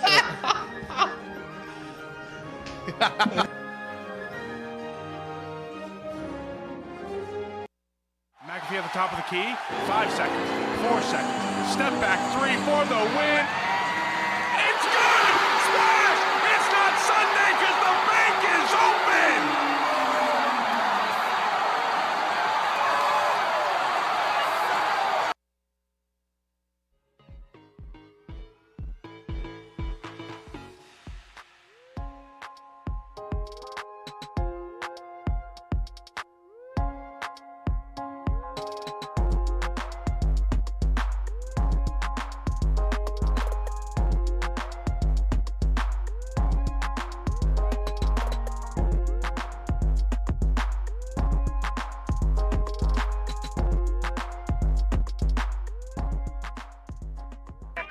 The Pat McAfee Show. There'll be no rules for our guests, for us, for the things we could talk about. Speaking his mind. I've never had a problem expressing my opinions or my thoughts or anything like that. While being relatable. I haven't had that manufactured fake-ass celebrity that a lot of people have whenever they go on those big networks. I've had a chance to really build my crew, build my following, build my audience. And ridiculous. What am I supposed to do? So I'm supposed to look at something that I can definitely afford and say, nah. Is that what I'm supposed to do? The Pat McAfee Show starts in 3, 2, 1. Welcome back to that show. Hour 2 on this Tuesday, June 15th, 2021. With the Hammer Dahn boys in studio. We'll begin right now. Shout out to Twine for that beat drop. Shout out to the Hammer Dahn boys. How we doing? How we betting? Who's playing right now? Hungary, Portugal. What are they doing? Are they hungry or are they losing? Another cagey affair. See, don't say. CR7 missed Cristiano right missed an absolute sitter inside So the six. Cristiano Ronaldo is playing, so I would have watched this game if it wasn't on at the exact time as our show. I assume there are people choosing to do that instead of watch our show. Completely understandable. We it's all good. Mm-hmm. Cristiano Ronaldo at least makes you turn on the game because Portugal's playing. And also, Hungary, 100% capacity. That stadium's supposed to be wide open, I guess what they're saying. Okay, let's go. So maybe there is something that draws you into that game in this Euros. There hasn't been much, but maybe that's something that draws you in. And the score is 0-0. See, that's what I'm saying. The problem. Okay, that's what I'm saying. We need hey, us American doofuses. Okay, and we talked about this ad nauseum at this point. Yeah, us American doofuses need to see people succeeding to enjoy a sport. I think that is just something that we need to see. Now, in this particular case. Hey, the goalie's standing on his head in this game. True. Huh? How about very well? And how about the defense? Huh? It's been Parking the bus. Oh, the communication too, the movement, the ball movement, the possession. String. The possession has been unbelievable. On a string, they look like that flat back four there. That's the succeeding that we need to watch and enjoy, right? Absolutely. 3:00 is the banger of the first set of matches, though. What is it? This is the one we've been waiting for. Germany, France. Oh, we're pulling for Germany for sure. Let's go, German. Hey. Are we? Let's go, German soccer team. Yeah. Let's go, Deutschland. Deutschland. Yeah. A lot of Germans watching the show right now. Thank you. Hey, Thank you, Germany. Hey, listen, France is in a bad spot. Mbappe and that other guy are in a bunch of beef, right? Have they gotten back on the same page here, or is the French squad potentially in complete turmoil, disarray? I mean, there's always scandals when it comes to the French national squad. Benzema just came back after being gone for 6 years. Because of the sex scandal, he was kicked off the team. He's still able to play 6 years later? He hasn't played for 6 years. They just brought him back for this tournament. So I remember him from old school FIFA, right? Oh, yeah. Benzema? With Ronaldo. Yeah, he's been in Real since then, pretty much. And France kicked him off because of a sex scandal? There was a sex tape scandal between players in 2014. Bit of a, what's the word? Not bribery. Blackmail. There you Like, go. I'm gonna let this sex tape out if you don't. Who said that? The French soccer team? No, there was teammates doing that to each other. So why'd Benzema get? Benzema was the one telling that to another teammate? What side was he on? He was a part of it. He was the one saying, "Hey, we'll leak this." Yeah. Oh, Benzema's fucking petty, dude. Jeez. Oh, Jesus. Come on, Benzema. I kind of like that the French, who are known to be petty, I think, suspended a guy because he was, illegally being an illegal level of petty. Yeah. Oh, that's wild. Okay, he's back, though? Yeah, he's back. Is that other guy gone, I'd assume? No, they're all there. Well, not the guy that was involved, but Giroud's there. He's there. Mbappe's there. That's why there's too many strikers. That's why everyone's all pissed off. Did the sex tape ever get out? I'd never seen it. Oh, so Benzema did not put the sex tape out. Let me check. This is See, this is interesting now. That's why everyone. See, this is outdated. This is 6 years ago. That's why everyone's saying it doesn't matter with France. There's always something. Like when they got. That's a bad dressing room if you got one guy holding a sex tape over another guy's head. When 2010 they got into the World Cup because of the handball by Henry, remember, against Ireland. Oh, hey, don't you talk about Thierry Henry like that. Come on. New York Red Bulls legend. Yeah. He was so good for Red Bull. Yeah. I wore the number 14, and I enjoyed scoring goals. So I was also I was more like a Ruud van Nistelrooy type player.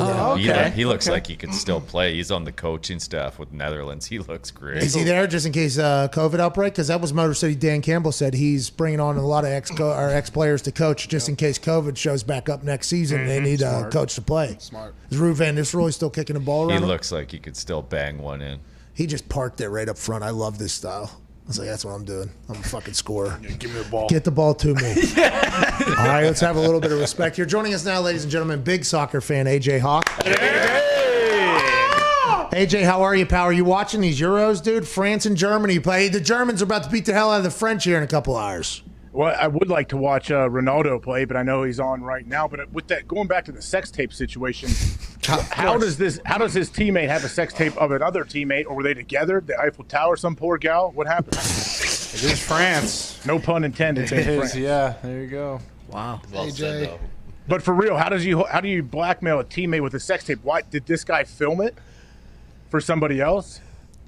Googling it. This is his first sentence on the show. Yeah. Yes. Hey, back to the Eiffel Tower. Some poor gal. I saw Taylor Twellerman on Get Up this morning with your guy Green. Taylor, That's not his name. Taylor who? Taylor did a great job. What is his last name? Taylor Twellerman? Yeah, you nailed it there. I really don't mean to mess it up. What is it? Twelman. Taylor Twellman. Same thing, but he's great on TV. He did a good job of, I guess, how Gump was laying out France always being kind of in scandal. Taylor did that like in 10 seconds. He went through all of that. It was really good. Made me want to watch the game. Okay. AJ, welcome to the show. Yeah. AJ. The AJ tornado. Was that a minute 10? I think that was a minute and 10 seconds. When I was watching, you had me dialed up here, and I was watching the show. I'm like, I need to jump in here. I need to know I got some questions here, man. I had a lot of questions, too, because I immediately thought the way Gumpy said it was potentially two teammates made a sex tape together. And then somebody was going to leak it on somebody else potentially that was in the video. But I don't think that was the case. Diggs just did some research. Diggs just did some digging into the sex tape sitch in the French soccer team 6 years ago, by the way. Apparently the blackmailers approached Benzema to force his teammates to pay the blackmailers because they were childhood friends with Benzema. And instead, the teammate went to the police. And then how did they get the footage? It doesn't say The here. footage has never been released. I see only 2 people in it. Who filmed it? And what? Zeet's got the whole video back here. What are you talking about? No, see, I don't think something else. Sorry. Yeah. I don't know if you should be watching that, but especially on our internet. I mean, please don't be doing that. Out of here. But anyways, that would make me want to watch the French team play, especially if Benzema's back. But it sounds like soccer just stinks right now. It's not the World Cup. It stinks. I don't know what to say. I'm so sorry. I watched the Concava. Yeah. Of course. We watched the Concava. America won. But, AJ, let's get past the, sex tape collusion, I'd assume, is what Benzema was charged with Well there. said. With the he was kind of caught in the middle between a rock and a hard place. You know what I mean? So that was good. That's a good way to put a little bow tie on that. AJ, let's talk about something that broke this morning. Jason Albright. Mm-hmm. Benjamin Albright. Benjamin Albright. Okay, that's why I did look over to see. It's Benjamin Albright, who's in Denver. He works for the team's flagship station in Denver. He also has another radio station he works for. I assume he's a blogger. Seems like he knows his stuff is at Albright NFL. Seems like he's been dialed into the situation. He dropped a bomb yesterday, Albright said. He said it's 60-40, 60% chance he ends up at Denver this year. Says it's where Aaron wants to be, and I guess his sources are telling him it's 60-40 at this point. Shout out to Benjamin Albright. I have no idea how you put a 60-40 percentage on something. That is awesome. That's like 50-50, but you're leaning one way, I guess. So is it really a bomb if you're leaning? But I like that Albright saying, hey, Denver Broncos are still in this whole thing. Just a couple days after Von Miller having to answer about this, because Von Miller said, hey, we got Drew Lock right now. You can't get caught up in the Aaron Rodgers conversation. It's kind of tough to do. It is all because who your quarterback is such a big deal. That guy is the leader of your team. If it's going to be Drew Lock, it's going to be Drew Lock, okay? And that's how the teammates have to act. And then when Aaron gets there, they'll say, hey, Aaron's our guy. But do you see Aaron moving, AJ, and do you see him being a Bronco? I mean, if the Broncos come after him, like I guess so. This guy who put the report out, I assume he has sources inside the Broncos facility. We'd assume. We'd have to, right? He may, I guess, is he saying like the Broncos are going hardest at Aaron? Like they're going to the Packers trying to find a way to make it happen? Like that's what I'm guessing he's hearing, right? I'm waiting the next Albright bomb that says the Broncos offered this for the Packers. You know, because that came out, Chicago Bears, Seattle Seahawks, the Bears made an offer for Russell Wilson. Allegedly. We don't know what's real and what isn't real, but that has not been disputed since it was broken, and the Seattle Seahawks turned that down. Will there come a time where the Denver Broncos actually make an offer, and will we ever learn about it? I guess we'll just sit and wait and see if A.J. Hawk will ever tell us any piece of information for his best friend. What do you have, Connor? You probably think the offers would be similar to that Bears offer, right? Like 3 firsts and a couple starters in order to get Rodgers, or would you even do more than that? If you're the Denver Broncos and you're, George Patton, right? Mm-hmm. George Patton's in there with John Elway over – he was promoted above the GM. Right. Is he in this conversation as well? Can he tell George, like, hey, when we got paid, it made everybody's life easier, dude. If you can get Aaron, what I would recommend is former GM of this place that won the Super Bowl. If you can get like a Peyton Manning, just go ahead and do it. And George was like, gotcha. That's a good idea. I'm gonna go get Aaron Rodgers. Is that what is it? Because at this point, how long are people still like gonna? I mean, almost. I don't want to say like. I feel like people are trolling now at this point. Like, how long are people going to continue to make an effort to get Aaron Rodgers, you think? You know, like how long? I mean, how long? At least up until the start of the season, if nothing's happened by then. I think so too, right? Why wouldn't they? Yeah. And if you're the Broncos, if you're Vic Fangio, I don't know how much power he has, like when it comes to acquisitions and things like this, but don't you think he is doing whatever he can? Yeah, of course, Drew Lock may be the guy. He may end up being their franchise QB, but Aaron Rodgers is out there. I'm Vic Fangio. I'm thinking I need to give this town some hope. I need to win some games. Who better than Aaron Rodgers to do that? Hey, Drew Lock, by the way, might be Aaron Rodgers 10, 15 years from now. Yeah. Legitimately might be. Who knows? He has all the swagger, has the ability. Everybody says, I've not watched enough film. He could be Aaron.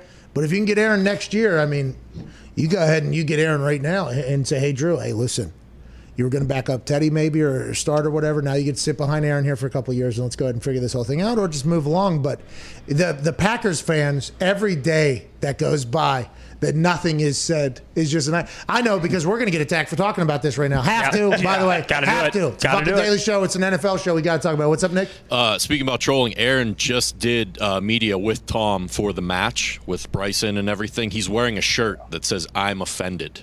Oh, yes. Wow. Okay, I saw that on Twitter, yeah. I saw a couple clips. The host of the thing asked Aaron, his offseason, how it's going. Seems like it's been pretty good. And Aaron kayfabed that whole thing, basically said, it's nice to get away. It's nice to go do your own thing, live a peaceful life, basically. Kind of mocking the situation, but also, I assume, talking pretty serious as well, kind of disappearing from everything for a little bit.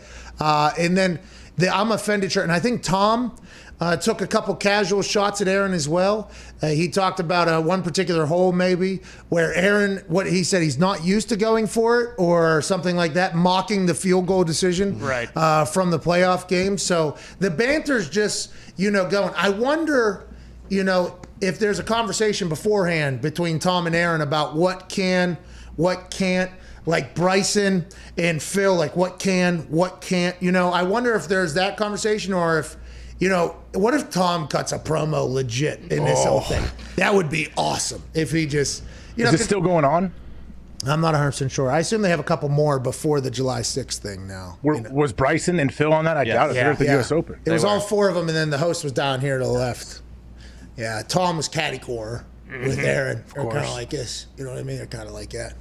Yeah, that's how it works. That's caddy core. Is it? I think so. Hey, a lot of people are not showing up at camps, dude. Aaron's not the only one. There's a lot of people. Stephon Gilmore's not up in New England. Nope. Chandler Jones is not in Arizona. Did you see that? Chandler Jones is holding out allegedly from the mandatory mini camps. I wonder if he saw the deal that JJ Watt just signed and said, I don't know if. Is that what we're doing? Where's he at in his contract right now? I have no idea where Chandler Jones is, but as soon as you see JJ signed for $30 million, it's like, okay, you're bringing in JJ Watt, good bolster the defense. You're alongside Chandler Jones, who has had maybe top 3 amount of sacks in the last 3 years in the NFL, maybe top 2 at this point. That's going to be a great defensive line. I assume that's how a lot of people outside of Arizona thought, me included. And then Chandler was thinking, hold the fuck on, $30 million? If that's what's going on, we're just flying planes around, and what am I getting paid then? Is that what happened, or is Chandler miss his flight somehow? Is this a contractual holdout, or is this... Probably just a missed flight. Probably, yeah. He's probably stuck somewhere. He is in the last year of his contract. He's in the last year's contract? Holding out. Okay. How much? What's the guaranteed money? Do we know? Or what's the guest? 15.5 is the base salary. I'm not sure the guaranteed. 15.5, pretty good amount of money. Not bad. If it's guaranteed, 15.5 is a good amount of money. With JJ on that D-line, too, he's probably going to have one of the better years of his career and probably get a re-up, hopefully, after the whole thing. Yeah, because tight ends, running backs, whenever they chip, they have to think about both sides. I mean, Dwight Freeney, Robert Mathis there's a lot of pairs. They put out a tweet, I think the NFL released, or maybe Checkdown put out a picture of the new pairings, basically, of pass rushers. Anytime you see a great pass rusher, there's a really good chance there's another stud on that defensive line as well, who is allowing them to potentially be in a one-on-one situation or maybe even one-on-two situation as opposed to a one-on-3, which does happen on defensive line when you account a tight end chip, a running back chip, and a tackle, which does happen to some people. But you also have to think about situations they're in. Some pass rushers get a lot more opportunities. Now with Chandler Jones, I think not only adding JJ to the D-line will help, but hopefully that offense, we know they have a ton of weapons and Kyler stays healthy. Their offense is going to jump out to early leads. Other teams have to throw the ball, a lot more opportunities to rush a passer. Yeah, that's Bill Polian. Allegedly, that was his actual plan. We got Peyton, we'll score. When we score, what happens? We have the lead. What do they have to do? They have to pass the ball. Let's get 2 great pass rushers, and then let's get a safety in there. That was an actual strategy that was had and very successful for a long, long time. Freeney and Mathis were so fun to watch. I think Chandler and JJ have the chance to be a lot of fun to watch. Yeah. But Chandler's thinking, this could be fun. Yeah, I got 1 year left on my deal, though, no guaranteed money, so we're going to revisit that.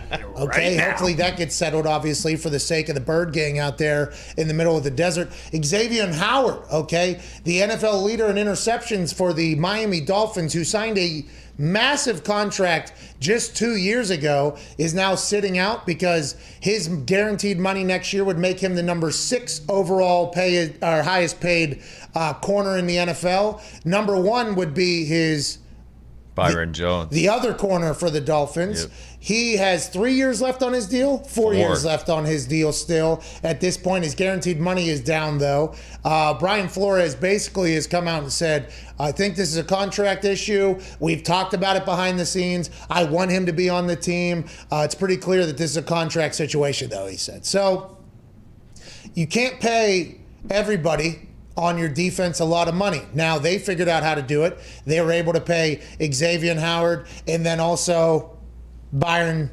Jones, a massive contract within 2 years, 2 elite corners, by the way. Another position that does help each other, especially if one corner is a shutdown corner, they're probably going to throw the other way. And if you're a great corner, you're not normally getting as many balls as the great corners who have another great corner on the other side of them that happens. So X can lead the league in interceptions because they have 2 great corners out there. He wants to get paid. You're paying Kyle Van Noy still up in New England. Yep. You just cut him after 2 years into a deal. That's going to be tough to figure out, but hopefully they're able to do it. They just paid Jerome Baker the other day, too. 3 years, 39. Dan Orlovsky said that team, one good quarterback play away from a Super Bowl, AJ. Yeah. Your thoughts on the contract shit on the defensive side there?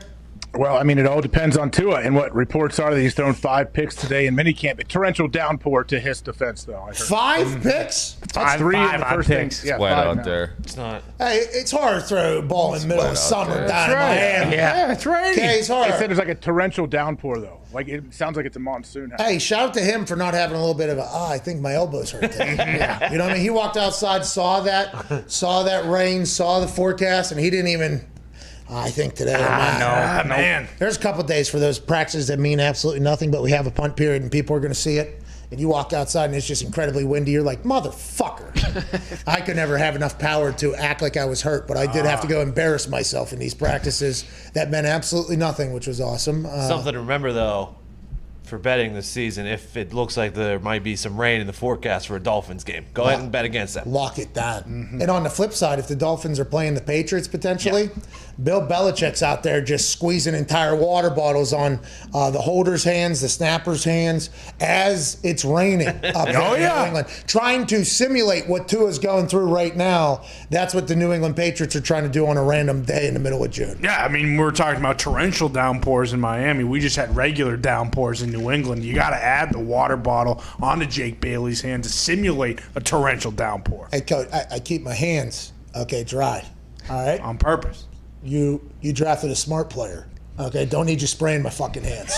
Well, you know, All right, what happens Bill, when it's raining in Miami? Bill, I'll keep my hands in the goddamn pockets, and then literally as soon as we're good. Look at these things; they're very dry. Got to towel the whole thing. No, let's make it hard. It's like, okay, well, we're going to waste the rep. This ball's going right through my fucking hands. What are we going to do? These gloves aren't supposed to be wet. We don't have a damn kicker, anyways.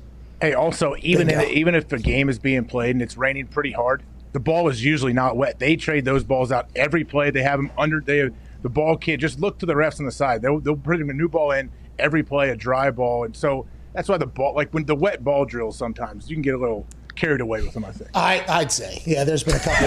There's been a couple drills that I've been a part of where Overton was snapping, and I mean. It wasn't like I was openly against it either, but every time it happened, I was like, if we get to a game where this is happening, I mean, should I even punt? Should I just try to run it? If the ball is just like dripping, though, it's crucial, though, because in some situations, something will happen where a ball won't be able to get subbed out or something will happen, and it never happens until it happens. Like, that's the thing, you know? That's always, like, a big sell on practicing the most obscure shit, the most obscure situations. It's like, never know when it's going to happen. And when it happens, by the way, it's going to happen. It's going to be a big deal. That's one of those things. I did not know Tua threw 5 picks, though. I did hear his first throw.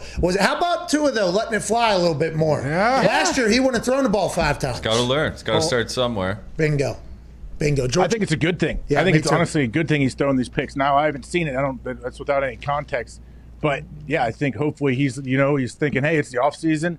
I know I need to push the ball down the field more. I need to take some chances, throw into some windows. So that's what he's trying to figure out now, hopefully. George Kittle says Trey Lance has all the makings to be a great quarterback. He's taking risks, he said. This guy's taking risks. He's throwing them into small windows. I wonder how or why that comment was made by George Kittle, you know? Mm-hmm. Like, some throw happened where they were like, damn, okay, like that's open for that guy.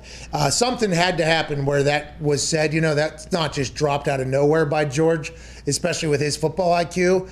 Over there, I mean, Dan Orlovsky said, why would you start Jimmy G? What if Trey Lance just starts opening weekend with that fucking roster? They could go on a run if they don't get kicked out of their stadium, COVID and injury, which was they had a 3-on-1 attack last year. Mm-hmm. There was no chance they were gonna. I mean, speaking of your France, but it was a 3-on-1 situation over there, and they had no chance. Yeah, yours is too. Yeah, I got what you're saying. They could be really good, AJ. What if the Niners are all of a sudden the team and this Trey Lance guy is Rookie of the Year out of nowhere? Well, I think I'm with Orshlovsky on this one. I wasn't at first, but then the more you say it, if Trey Lance is doing this, if we already hear George Kittle, now I'm sure he was asked about Trey, but to say something like that, it means during practice there's been times whenever like, cool, and like with a young guy like that makes a play, makes a throw that you don't see very often. Like that word spreads very, very quick, and then you watch it again after practice. And if you're drafting a guy number 3 to be your quarterback, like you want him to have moments like that in practice where he flashes, where it gets everybody's attention. What number is he wearing? 5. He was in college, I think. So whatever his number. Can he wear 99? I wish he would, but let's say his number is 99. He makes a couple throws at practice. As soon as that period is done and people move to maybe a new part of the field to watch something new, they're doing this one to other person who maybe wasn't around. Did you see what 99 did on 77? and no, I didn't see what was. I watched the film. Was it good? He was like, yeah, he threw it into a bucket. Guy was covered too. He shouldn't have thrown it, but he fucking fit it in there. We got a special guy.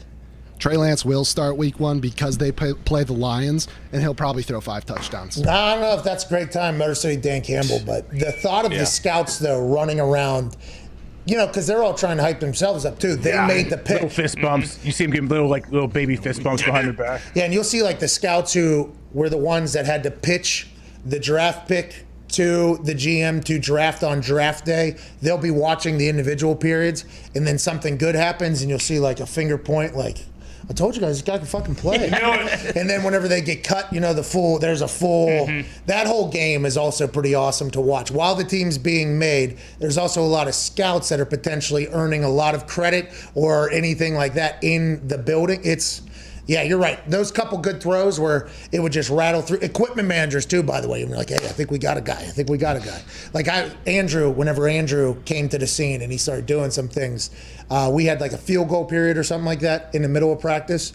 And as soon as we get down for the first field goal period, I think it was T, or maybe, I forget which one, it was T or Frog, they go over and they go, hey, we got a guy, man. We got a guy. And then, I get down while Vinny's doing his thing, and they're like, he's fucking all over them. It's it's a real thing here early. They're trying to learn a lot about each other. And I guess that is a little thing that is important about OTAs that doesn't get talked about a lot. It's these are moments where you're really, learning what the team's going to potentially be. But in the end, if he stinks in training camp, guess what? He ain't playing. Yeah. I mean, that's how it is, Yeah, they'll know pretty quickly, I think, once camp opens. But thinking of that, I'm thinking of Schefter and Rappaport and all these guys. Do you think they have any equipment managers as sources? Those guys, think about it. They go down to practice early. They're snapping to the quarterbacks and they could truly know, hey, how somebody's really doing. So there was a video that came out of Peyton training when he was still a Colt, but he was about to be cut because they didn't know what was going on with his neck. I think he couldn't feel his hand or something like that. And there was a $30 million roster bonus, I think, coming up. And then Andrew Luck was sitting there, and it was a lockout too, I think, at the time. So there was a lot of things that were happening. And I don't think, this came out years and years later, whatever, for Peyton to watch himself. And there was some guys that I know in there that were former equipment managers, or I think that maybe at the time they were equipment managers. He was working out somewhere else or whatever because it was a lockout. Yeah. And these people, they were snapping to him and they were catching the ball and everything. And it's those people, I'm not sure if anybody they had more than anyone else. There's $100 million worth of decisions if you were to go ask them. Scouts will go ask equipment managers at places their thoughts on players and everything like that, how you've interacted, because that is something you can learn a lot about. But I think those equipment managers, they see a lot of football. The ones at the Colts, those guys have seen a lot of fucking football everywhere. What's up, Dave? Good. Go ahead, AJ. Oh, I was just saying they seems like if you're trying to get some information, say people are bookies or they're making lines, get some of those dudes on your payroll. They're probably not getting paid as much as these coaches. Oh my God, you just helped out so many equipment managers in their leverage for a new contract with the team. Hey, listen, I don't want to. Hey, I don't want to do it, but listen, I'm snapping the fucking ball at the guy. I know. Okay, and you could take it to the front office, hey man, I had this dude His name's he calls himself the COVID Cowboy. He offered me $5,000 a week if I give him info. So if you guys bump my pay, I won't give this to Hold on. The COVID Cowboy might be a reason for why something happened. Yeah. What do you mean? Hey, well, you know that Albright guy, Benjamin Albright, he the 60-40 news or whatever. Diggs did not get a chance to hear this news from Albright because Diggs is blocked by this guy. Whoa, Diggs, why are you blocked by @Albright NFL? Seems to be one of the nicest guys on the internet. Great guy. He's not. If I remember correctly from before I was blocked, he likes to ride a very high horse on issues. And one of those issues, he might have been like the anti-COVID cowboy type of guy. Oh. And me being the COVID cowboy who defeated COVID. Yeah. Pretty easily, I might add. I think that may have offended him potentially. I could have maybe tweeted him. I have no idea. So you think because you defeated COVID, he blocked you? Well, he might have been tweeting about it or something like that. I may have called him like soft as baby shit or something like that. You attacked Albright. Okay, so that makes sense. You attacked the guy, he blocked But you. I feel like I'm not the only one who's blocked by this guy. Well, I'm not because He's not one of us. What does that mean? He wouldn't get along with us, I don't think. You're saying he would Takes things pretty seriously. Well, maybe just you because you called him a sack of baby shit. No, yeah. I don't know if I did that. Oh, these are all just potentials. I have CTE, remember? What else could you have called him, you think? No, I wouldn't go any farther than that, AJ. Okay. I'm a pretty stand-up guy. You have limits. I get it. Yeah. Yeah, and he is a pretty stand-up guy. I think a lot of people would say COVID Cowboy Tone Diggs. Stand-up guy. Yep. I think that's what you're doing. It's a shame you missed out on that because when that news broke, I was like, okay, something to talk about. Here we go. The Aaron Rodgers story's back for another day. We got James Jones in the 2 o'clock hour, by the way. He is an actual insider and source for information. So that'll be the last time we talk about the situation unless he says something that we got to talk about tomorrow. What's going on, Diggs? I was looking up, because we talked about the Rams and the Niners in that division yesterday. It's the Niners are actually the favorites, small favorites to win that division, which surprises me because of the uncertainty at quarterback when you have the Rams. You have Stafford. They have great weapons on offense. Their defense is great. So I was a little surprised that the Niners were the favorite there. I agree. And if you think about the Seattle Seahawks in that division as well, Jamal Adams is sitting out. He just got traded from the Jets over to Seattle. He missed some time last year, but I think when he was playing, he was a significant help. He wanted out of New York, I think contractually, or maybe it was because he felt disrespected. I forget it was, but it was an entire song and dance. He goes to Seattle. Now he will not participate in Seattle's mandatory minicamp this week. Everybody assumes this is for contract reasons. Are they going to figure that out? They're going to have to. That Seahawks team needed a defensive help last season if they're going to plan on getting anywhere this season. So after the initial news an hour ago, Tom Pelissaro repeated that Jamal Adams was excused for personal reasons from mandatory minicamp. Okay, good news. Okay, good news. Good news. A lot of holdouts though right now, AJ. Could that mean like, hey, the team knows like he was going to hold out, and they're just saying this is how we're not going to find you, and it's not going to be a big deal? That is what Nick just said. Nick said that they anticipated him to hold out, and they said... I'm disagreeing with AJ. I think that's what they're trying to do here. Okay, we do not know if that's a factual statement. No. The Seahawks have not come out and said they are saying he's going to break the bank and get a gigantic deal. And they are saying, yeah, we're in the middle of negotiations. We will not fine him for $93,000, something the Packers have not said. Ooh. Or the Patriots. Or the Patriots for Stephon Gilmore. Gilmore, yeah. Xavier Howard, we don't know how that situation's going to go, but B-Flow said, would like him back. I'd like him back. There's some other shit going on. Like, who's going to be on the cover of Madden? Seriously. Okay, Madden's been playing all these games, you know? They got Peyton Hillis in overalls saying, wow, they did it again. Now, Peyton Hillis does. He looks like he could take a hay bale or two if he had to. At least. Okay, and the whole thing is they're at the barn, you know, and there's a couple goats coming out, and we did it again, they did it again. For a long time, you didn't want the cover of Madden because you're going to be cursed the next year. Now, you got a great paycheck, you got a lot of clout, your face was all over a video game that every NFL fan basically played. You were in everybody's living room, bedroom, doing whatever, but you were going to get hurt that next year and it was going to stop. Then Tom Brady obviously debunked that and others did, and now it's this incredible honor. It's this big deal. Not for the first time ever, but this year there will be two goats on the cover of Madden, and they wanted us to guess. They wanted the world to guess. I guess everybody had pictures, actually. It's Patrick Mahomes, Tom Brady. It's Patrick Mahomes, Tom Brady, coming out June 17th. Dirty Gertie took a shot at what he thinks it potentially will look like. Everybody assumed it might have been Aaron Rodgers, by the way, because it was delayed. Normally it's a couple weeks ago, as opposed to June 17th. They thought maybe it's because contracts. What jersey do we put him in? I guess it's Patrick Mahomes and Tom Brady, though. Two goats on the cover out there. AJ, how pumped are you? I mean, they did deserve it for sure, but how much do you think they get paid? Do you think they really do give them big-time money? I'd assume Tom Brady, Patrick Mahomes, you have to, right? I don't know. I feel like it's one of those things where it's like, a prestige thing. It's not about the money. I'm sure they pay him, obviously, but I don't. To Tom and Patrick, obviously, you'd have to pay him a gigantic amount to actually affect him. Yeah, that's what I'm saying. I think they actually have to pay him to get Tom and Pat. Was Peyton ever on the cover? I don't think so. Maybe it's because collector's edition. Oh. Maybe it's because Peyton. I ain't doing it. I don't need just to be on video games. You guys aren't probably a pro bono. You get a couple photos. Okay, all right. I gotta watch film. All right. I got a Papa John's commercial to shoot because I own those. Okay. I got some Budweiser to drink. Nationwide. I own those. Okay. And then I got Nationwide. This insurance is out. I gotta sell this Buick as well. Yeah. Okay. And I gotta watch film. I ain't got that. Come on. I ain't got The answer's no. The answer's no.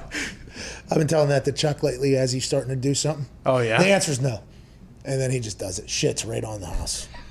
He's just been pissing and shitting everywhere, AJ. How old is he? He's in his terrible twos, Oh, man. He's in his terrible twos. We'll try. We'll try our best to get him right. But. Deep into it, at least? Or? Oh, yeah. He's so cute, though. You know what I mean? Is. He is so cute. He is. Yeah. He'll poop and then, in the house. And after you just took him out for 5-10 minutes, he'll poop in the house and then he'll put those little ears back, you know what I mean? And then he'll walk real slow up to you. And then he just kind of, cuddles down and then he rolls on his back and his little corgi arms are up like this. And you just pet him and he goes, and I'm like, why'd you do it? You did it wrong. You just put your ears back, just poop outside. And then he just gets up, runs away, nothing happened. And then he'll piss later in the house. And the same situation.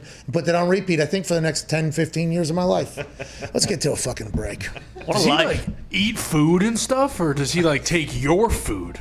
He doesn't eat my food because it's up on the table and his little ass fucking arms can't get him up there. I figured he might put him outside. Put him outside till he proves that he dumps out there and then bring him.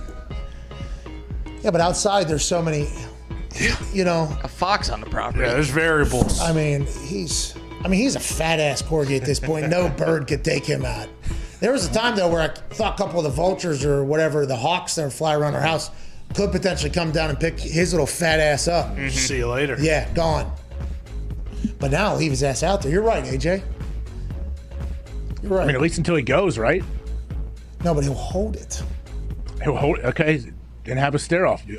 I can last longer than you, Chuck, and wait till he takes a dump out there. What if I sit at the window right next to the door, just stare him down? Yeah. He'll shit right on the front. Show him pictures of poop on your phone. He'll shit right on the mat right outside the door. That's what he'll do. He likes pooping inside. He does. But his problem was he was in a cage for 6-7 months, I think, to start his life. Oh, Jesus. So I think he likes pooping on hard floors. I do know that because he's got that little ass legs. Yeah. So I think he just gets comfortable in He that. does shit on the driveway a lot too. So Yeah, it's either the driveway or the sidewalk. Can't just do the grass. Can't do it. Fucking can't. Allergic. Come on, Chuck. He's allergic to doing the right thing. Sounds like a lot of people we know that we'll talk about on the other side. Okay, we'll talk about it on the other side. There is a lot of shit to talk about this. Scottie Pippen has a book coming out. Okay, the synopsis of that by the publisher, wild. Yeah. We have to talk about that. Lev Bell, Andy Reid, Tyrann Mathieu. There's a little controversy cooking in Kansas City. What's going on over there with Lev Bell? What happened over there? Who said what to who? We'll talk about that. And your phone calls 1-833-4-McAfee. Kyler Murray said Cowboys was ass. Yeah, that's right. Talk about that as well. Can't wait to chat. We'll see you in 4 minutes. We have a kid named Evan Fox in this office. This kid was once a videographer for weddings. He shoots no less than 200 basketballs a day. Now he's become full-time producer of Pat McAfee Show. The kid, I think, could potentially play in the NBA. He's been on the sideline of the national championship. Kid's been at the Super Bowl. Is one of the most talented dudes when it comes to interneting. And if Foxy drains an NBA 3 on his first shot, we will add $1,000 into the for $1,000 to win $1,000. You make this $1,000 for $2,000 cash for the listeners. I'd be lying if I said I wasn't nervous. My hands are sweating right now. I had no clue this was happening. I have no warm-ups. This is the biggest shot I've ever had. So I'm a little sore. I've never had a shot worth $1,000. I've never had a shot with this many eyes on me. But hey, I have no excuses. That wasn't about excuse. Knees weak, arms are heavy. Go ahead, Foxy. Kid from Michigan with the beard. Evan Foxy with a fresh fade. Couple dribbles. He gets set. He steps up. He puts it up. Mom spaghetti. He's nervous, but on the surface he looks calm and ready to drop bombs.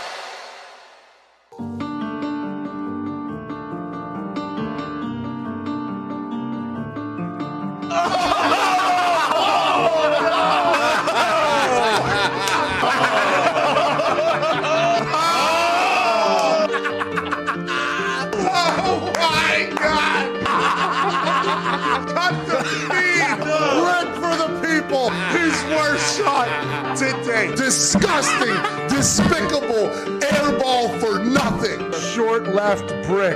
That was the worst shot I've ever seen him shoot in the history of this office. Hey, without question. It was an absolute brick. Have you ever seen a kid shoot that terribly? I left it out. Another miss. One, I'm a roast Foxy. He was the reason Zito crashed the RV at MetLife.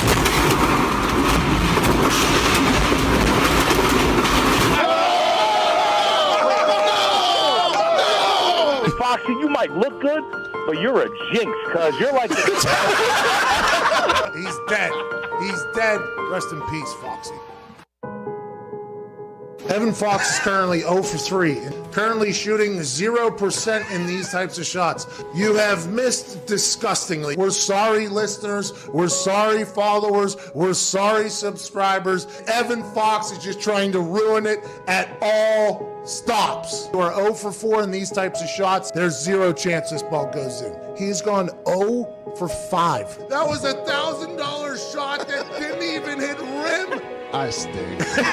In front of the millions and millions of people. He held it up too. That's tough. That's embarrassing. The kid who never misses when the camera isn't on.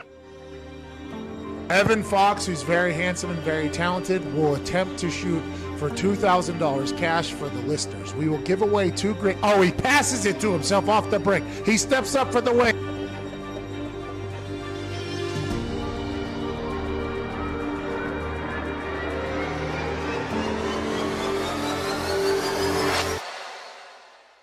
He steps up for the wing. I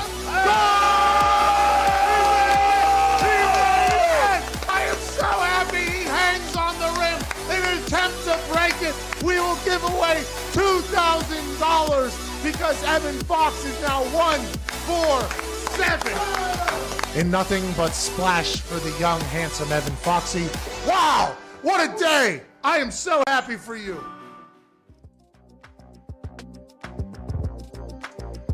Giving the old white guys something to complain about. It's the Pat McAfee Show. Welcome back to that show. Make sure you enter for the $575 Bronze Pellet Pro Grill from Traeger that we are giving away to some lucky person that tweets hashtag PMS Traeger for Dad at Traeger Grills and guesses how long that beautiful filet was cooked for by Zito and Tim McAfee before the show began today. We do not have a right answer, I do not believe yet. Not yet. One person very close. Okay, just remember this though. It's a thick piece of steak. Oh, yeah. Oh, yeah. A lot thicker than we thought it was going to be. It was a good piece of meat, Bruce. Brought in. It was unbelievable stuff. You could win a Traeger. Perfect timing. Father's Day is on Sunday. The Traeger Grill is the greatest grill of all time. You can even operate some Traegers by your own phone. You don't even have to be there. You can roast, bake, braise, barbecue, anything you could potentially want to do with this beautiful grill season that is upon us. Traeger Grills has it for you right now. You go to TraegerGrills.com/Pat, enter code Pat. They'll give you free shipping too, which is good because these things are heavy. They're big. Yeah, so you're going to need that whenever you go. TraegerGrills.com/Pat. Enter to win a $575 Bronze Pellet Grill from Traeger by tweeting hashtag PMS Traeger for Dad and adding Traeger Grills. What's going on, Tiggs? Were you just looking at how good the grill was over there? I love how good the grill is. Hey, Traeger Grills is legit. Oh, yeah. Oh, yeah. That meat out there, can't wait to dive in. I was reading a tweet here that Cristiano Ronaldo has become the all-time highest goal scorer in Euros now because they just went up 2-0 on Hungary. Oh, here we go. 2 goals. Hey. Wow. 2 goals. Hey, that's what we're talking about. We're going to watch Cristiano. I'm happy to hear that Cristiano shows up whenever he has to, by the way. Scores a goal on the global stage. Shout out to CR7. He also took the Coca-Cola and threw it out of the way and said, drink agua, drink water. And then Tom Brady said, it's almost like us older guys know something you don't. It's like, are they just drinking water? That's why Cristiano looks like that? And if that's the case, let's start bonging some water, boys. Let's get better on the pitch and on the football field, AJ Hawk. So they're up 2-0. How much time is left in the game? Even though I know soccer doesn't have a real clock, so nobody knows. Game's over. Soccer has a constant running clock where the refs can make up time to be added at the end to make the whole game fair. 90 minutes though. How long do we have left? We're in extra time right now. Oh, it's almost over. Okay. Hey, congrats to Portugal. Good win. Portugal. Reports. So with Gumpy's assessment of like the opening rounds, they won 2-0. If this was like the fourth round, like if this was the semifinals, would they have won 6-0? Because you got to be cagey. You don't want to take too many chances. No, it was still a cagey match. They didn't score till the 85th minute, AJ. That's why I actually parlayed Portugal money line under 3.5 goals. Wow. That's the same game parlay making cashola at Bubba Gumpino, the greatest soccer handicapper on earth. You still holding that title, you think? I think so. You're running, not running. I'm always on. I'm always in the game. So right now, if you had a record for the Euros, which is tough because you just did a 2-bet parlay there for one game, there's been 12 games. Do you have an accurate record on the Euros, how you've done? 7-3 so far. Is that good, dude? Is that good? Yesterday I had a bad day, but before that we were 6-0 before yesterday. 0-3 yesterday. It was a tough day. Oh, but we're back. You see, that 6 turns into a 7. That's the early game. Now we got French-German soccer game at 3. You know a lot about all those guys. Yeah. Who are we betting on? France draw no bet. Ooh. All right, okay. What's that mean? That means France to win or tie. So if they tie, it's a push. You can keep your money. Which, by the way, in this sport, all the time. Yeah. That's damn near every game. Happens a lot. France draw no bet is the bet for the 3:00 France-Germany game. It's almost even money now. They've made Germany the favorites because of all this France stuff, but that France team's still a wagon. Yeah, but also the Germans are still watching the show, so we are German. Yeah, Hey, did you get to hear Bjorn talk at all in that first hour, AJ? You ever meet Bjorn?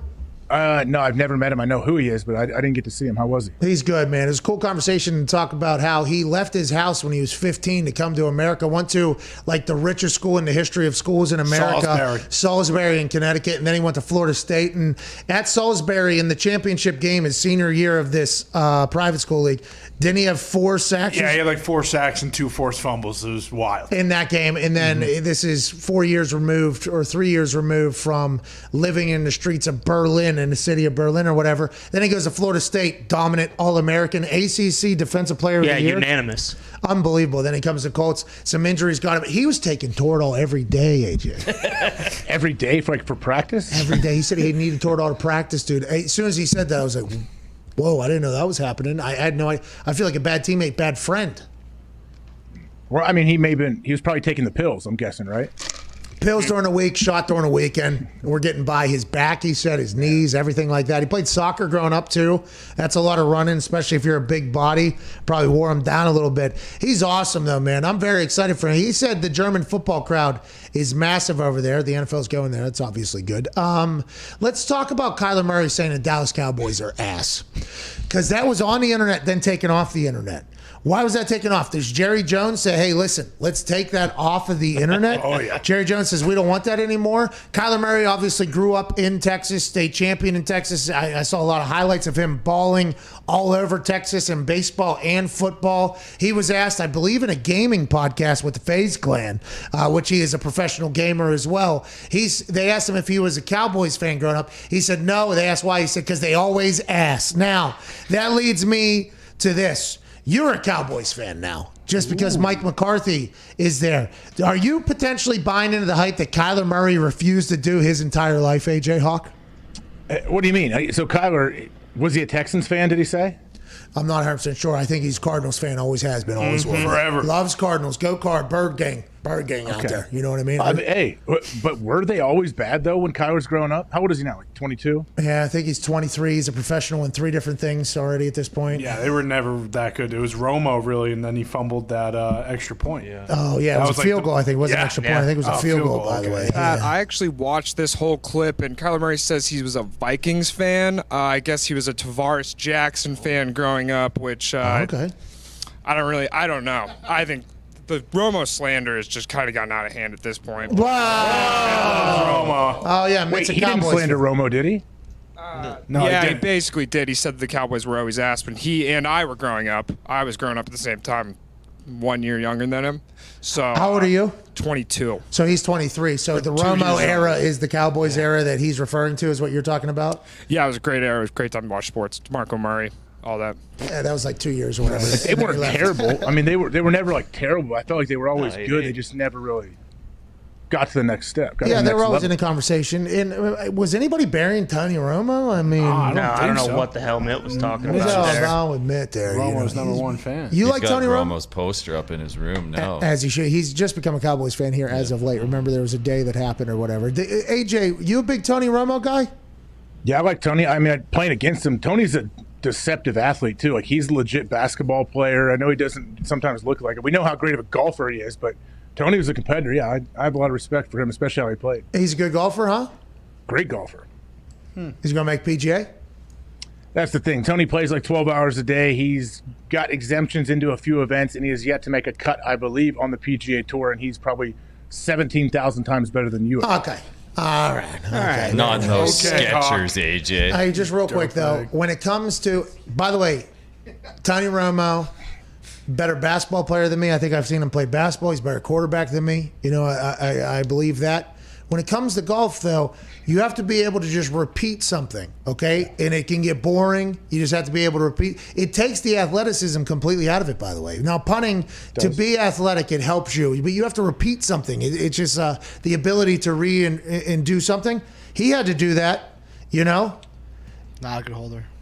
We only have one thing that he and I have competed against each other in. We've only have one thing. You know what I mean? And I'm going to let you know, as good as glue, baby. That's right. Actually, you have a better quarterback rating on Thanksgiving. I was going to say. as well. Has he played on that? He has many played on times. Thanksgiving. Wow. Okay. So what I'm saying is Tony Romo, a much better athlete than me. I concur.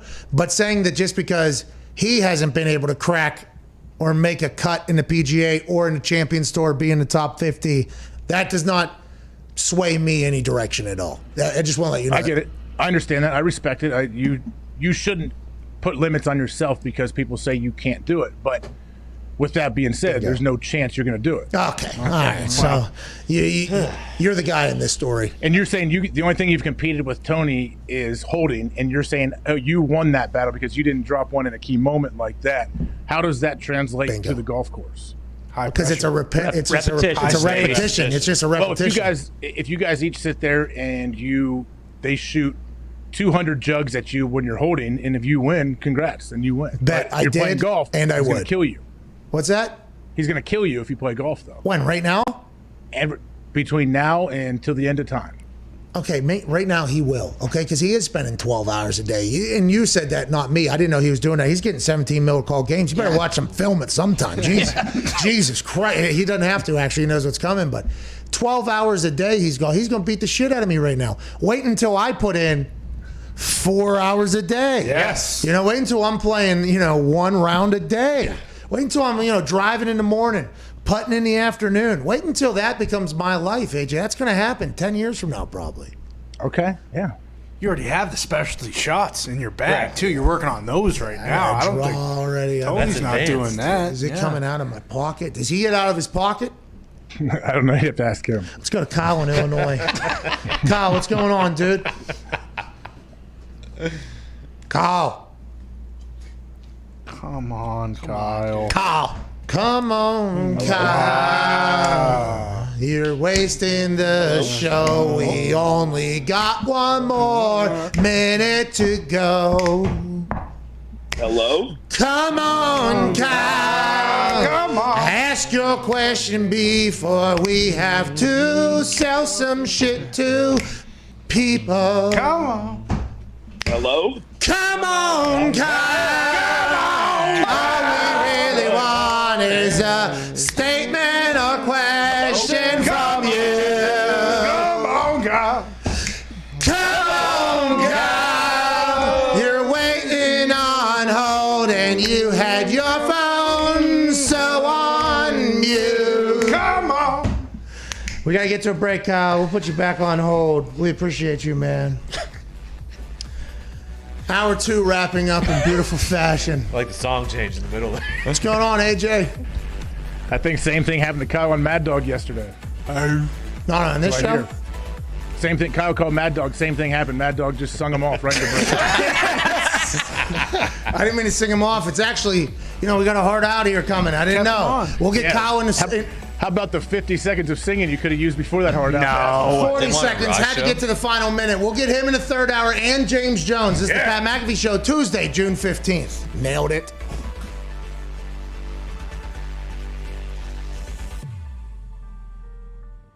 A former Celebrity Jeopardy champion, ladies and gentlemen, Aaron Rodgers. Oh, I've missed you guys. We've missed you too, man. Where are you? Are you out in the woods somewhere right now? Where are you? Yeah, I'm in a log cabin out here. Have you been doing this since the end of the season? How'd the Jeopardy thing come? How'd you film it? How'd it go? And is that your first time you were kind of back in cell service?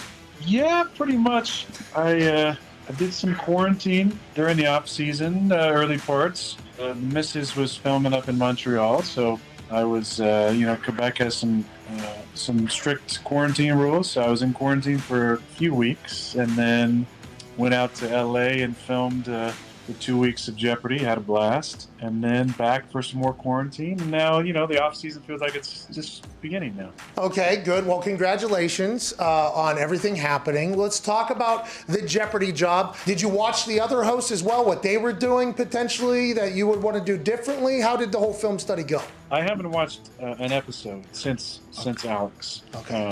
I didn't really want to be influenced at all by the other guest hosts. Smart. And how they did things. For me, it was taking a lot of notes and figuring out, exactly what Alex did and wanting to do him justice, his memory justice by being as prepared as possible when I got on the show. The hair, though, was there a thought potentially, Jeopardy, for you to cut it? Did anybody say, hey, maybe we cutting the hair? Was that conversation? Because I'll tell you, whenever I was going to have to go to court after the public intoxication, a lot of talk about me potentially cutting hair. Didn't do it. I would assume for you, potential same thing with Jeopardy, being Jeopardy and all that. I thought about it. I also thought about shaving to a mustache to honor Alex, but my hair wasn't long enough that I couldn't do something with it. I felt like we had a nice little comb over going, and I just decided to go with kind of my usual, a little bit of some stubble going and not the neck beard. Sorry, Andrew Luck, but I decided to kind of clean that up a little bit. But there was conversation. I think there might have been some people that wanted me to shave to the skin. I don't do that a whole lot. If that was a prereq to get the full-time gig, no problem with it at all. No problem at all. And Whoa. Did you just campaign potentially for the full-time gig right there? You loved doing it, didn't you? You enjoyed the hell out of your time doing Jeopardy? Hold on, you lost service in the middle of the woods, wherever the hell you are, whether it's in Canada, here, or in America, on the films. You would love to do Jeopardy more, you say? I would love to be the host of Jeopardy, yes. Man, I hope you get it, dude. Give it to him. The guy wants it. Come on. He's good at everything. He'll shave his face. Come on. Thanks, buddy. Miss you guys. Love you guys. Hey, miss you, love you, man. Aaron Rodgers. Let's test out this Sharon. proper footy.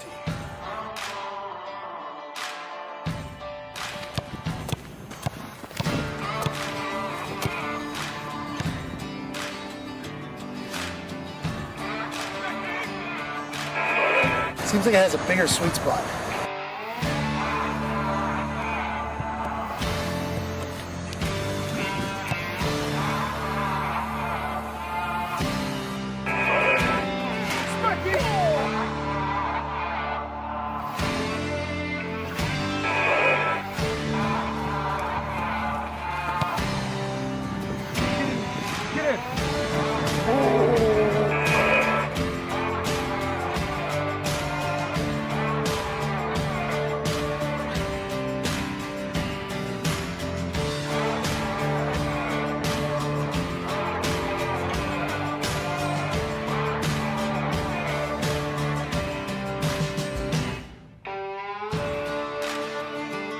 That's the greatest sport on earth right there.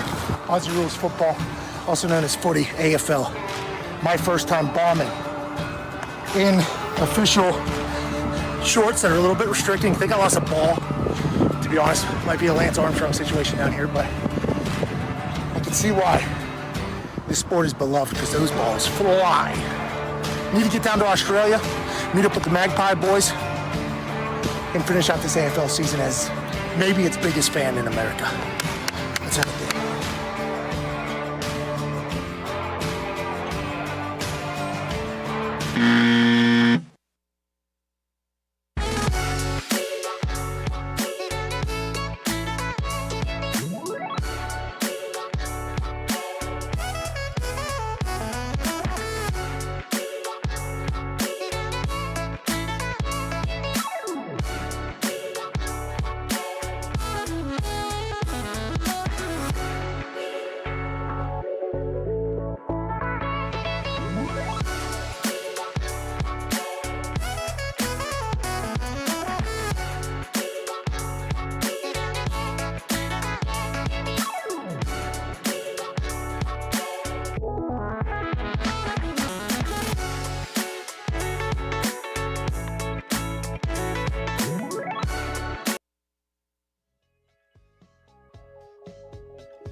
The Pat McAfee Show. There'll be no rules for our guests, for us, for the things we can talk about. Yes, Speaking his mind. I've never had a problem expressing my opinions or my thoughts or anything like that. While being relatable. I haven't had that manufactured fake-ass celebrity that a lot of people have whenever they go on those big networks. I've had a chance to really build my crew, build my following, build my audience. And ridiculous. What am I supposed to do? So I'm supposed to look at something that I can definitely afford and say, nah. Is that what I'm supposed to do? The Pat McAfee Show starts in 3, 2, 1. Welcome back to that show. Hour 3 on Tuesday, June 15th, 2021. One that'll see James Jones, AJ Hawk, and the Hammer Down Boys begins right now. Yeah. AJ, anything pop into your mind that we should talk about during the break? I got something if you don't. I'm counting on you, but what time is James coming on? 2:45 Eastern Daylight Time. It was originally going to be in the 1 o'clock hour. Immediately upon you coming on, it was going to be him as well, and hopefully we were going to react to that for another, hour 30 minutes. Or whatever. Yep. Then he said he had the wrong time zone, so we moved to 2:45. Can't wait to chat with him about all the news he's been breaking. You know, that's really good news. But there's a book coming out, and I'm not a big book guy. Everybody knows I'm not a big book guy. Never read a book. Okay, not something you should do. I'm just something I did.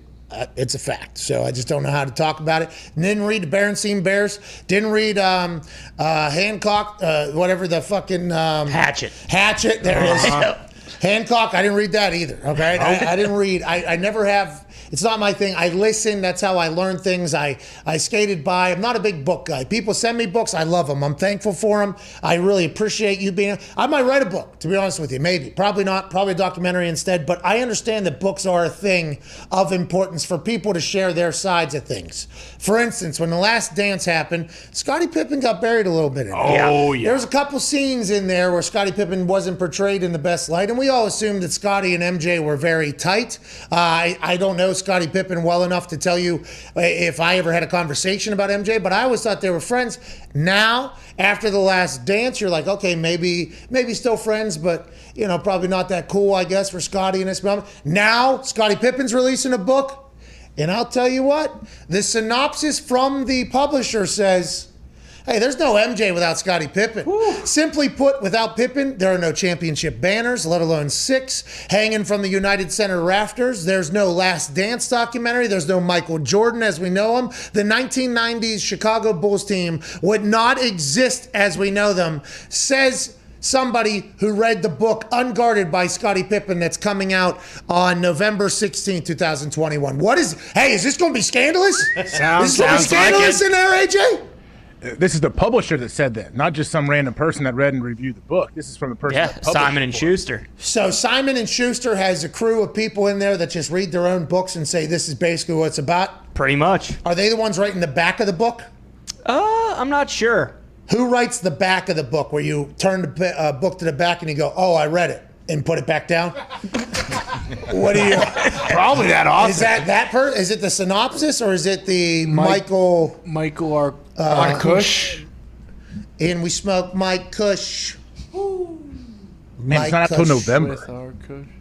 And we, what's that, dude? Yeah, it's not available until November. There's ways to go. Yeah, but this is that slow roll. This is that hype up for a while. You know what I mean? I can't wait to see the future sound bites that come out of this thing because I was watching Chris Broussard and Rob Parker chat about this on Instagram. It was, that's kind of how we dove into this whole thing. Was that they were burying it a little bit. They were burying old Scottie Pippen, like relax, Scottie. Basically, was their kind of whole take on for that. 10 minutes. But I mean, from that, he always talks in The Last Dance that he says like after the North Carolina game winner is when he really became Michael Jordan.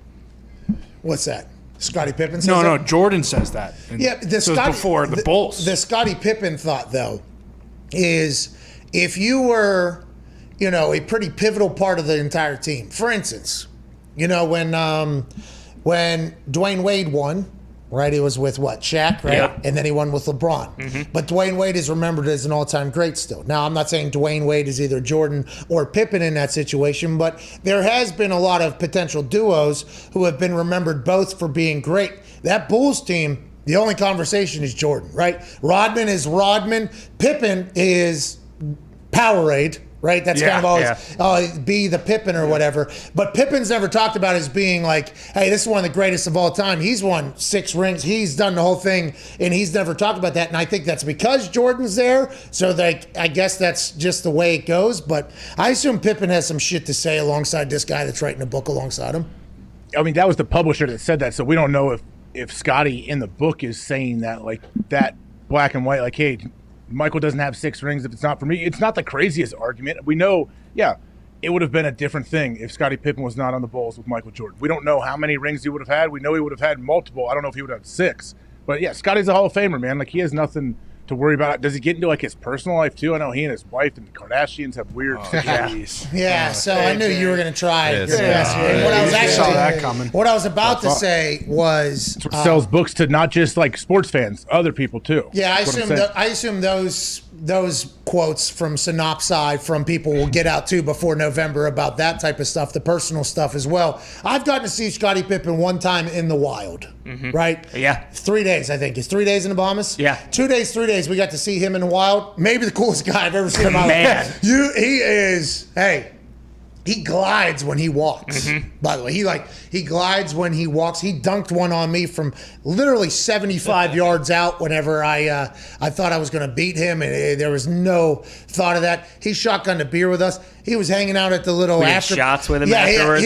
He was cool. He was a really cool dude. I assume that's what a lot of people say about Scottie Pippen. I think that's why whenever The Last Dance came out, it was like, Oh, that wasn't cool to Scottie Pippen. I think. Go ahead. No, sorry. go ahead. Yeah, go ahead, Z. I think Michael Jordan actually says it in The Last Dance that if it wasn't for Scottie, all those wouldn't be there. So Michael Jordan himself has said this. So Michael Jordan, although it came from his company, right? He made that Last Dance documentary, which is smart business, by the way. Yeah. I think he was getting credited for all of the hands-on, the Krause stuff, Michael Jordan's burying Krause, and I guess it's because he had to give the final okay, I'd assume.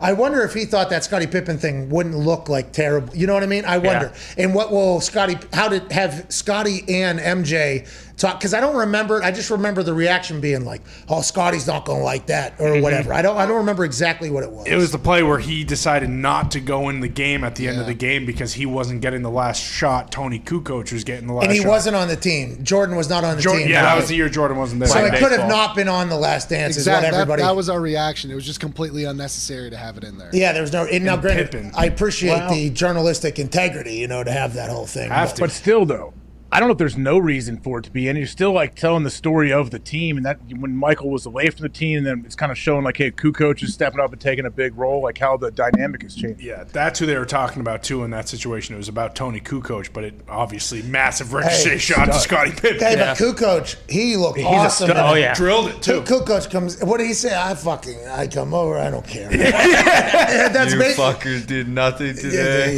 Give me the ball. That was. He came away maybe the coolest guy of all time in that. Oh yeah, Tony Kukoc was cool. He's the man. Yeah, we're gonna give you the ball. Whatever. Sure. Just give me the ball. Pippen's not playing. What's the deal, dude? That guy, he was all. Isn't it crazy though that I don't remember the exact things that were said, but I remember how I felt about people afterwards. I was like, in Scottie Pippen, I remember thinking oh, Scottie's not necessarily gonna love that. But to your point, they could rewrite history, I guess, and leave that part out and have a little bit more joyful thing. I just think whenever you're editorially picking and choosing what facts to present and what facts to leave out, it's interesting because that is also narrative painting as well. I think that is kind of for sure. Do you think this book was pre-planned, or do you think this is a response to The Last Dance? Yeah, I wonder if old Mikey Cush there said, "Hey, don't you think, Scottie, you kind of got dragged? You want to, do some dragging of your own?" Scottie's like, "I don't want to drag him, but man, I'm just golfing out there." Yeah, he golfs 3 times a day. I guess he's a big time golfer out there. Yeah, I guess he loves. I mean, the book might not be done honestly. If it's not coming out till November, they may only have part of it done. That happens. I don't know how long it takes, once to get to the final deal, but Scottie doesn't have to sit there and type. A lot of celebrities that have books, and not even ghostwriters, when they write them with somebody, they sit down and have 40 hours of recorded interviews with the author, and the author crafts a book out of it. Yeah, I think B.A. wrote a book, right? B.A. Quarterback Whisperer. And I think we asked him about the whole process. He said, fuck, I sat down with the guy, I talked to him for 20 hours. And then he came back and I was like, yeah, that's good. That's not good. Good book. He said it was a good book. He said it was a lot of fun. He said that was the only way he could have done it or would have done it. I feel like there's something too, though, and I think it's because I've watched maybe a movie or two about an author. Just the actual piecing it together thing, that whole process, I think would be pretty cool to experience one time, but I think it's a long fucking... I don't know how these people pump out books. Yeah. People pump out books. I don't know how they do it. A lot of pages. That is so much. How does your brain have... I guess we talk 3.5, 4 hours. Yeah. Yeah, if you were to just write all that out, it'd probably be 18 encyclopedias. Could you imagine how many bad books we would have? Think about writing a book, though. All of a sudden you'd be like, man, okay, I've spilled it all. This is all I got. And okay, we have 25 pages. Now what else are we going to do? Well, got double space. It would be so tough to have That's got 14 font. Widen the margins. Right there. I mean... There's been a lot. We've talked about a lot of pictures. Let's put some photos in. Yep. Oh, that'll make it look a little bit even more. This will take them to the place. That sketch, maybe. That pile you have there is a book. Yeah, this is the Bible. How many books does Gary Vee have? We could ask him. 5. What if he just did a full fucking spin-a-rooney every time for doing that? That would have been awesome if he did that. Nick, what were you going to say? You were going to say something about one of books? Nick, what's your favorite book? You're an avid book reader, aren't you, Nick? I probably haven't read a book in close to 5-6 years. The guy's a stooge.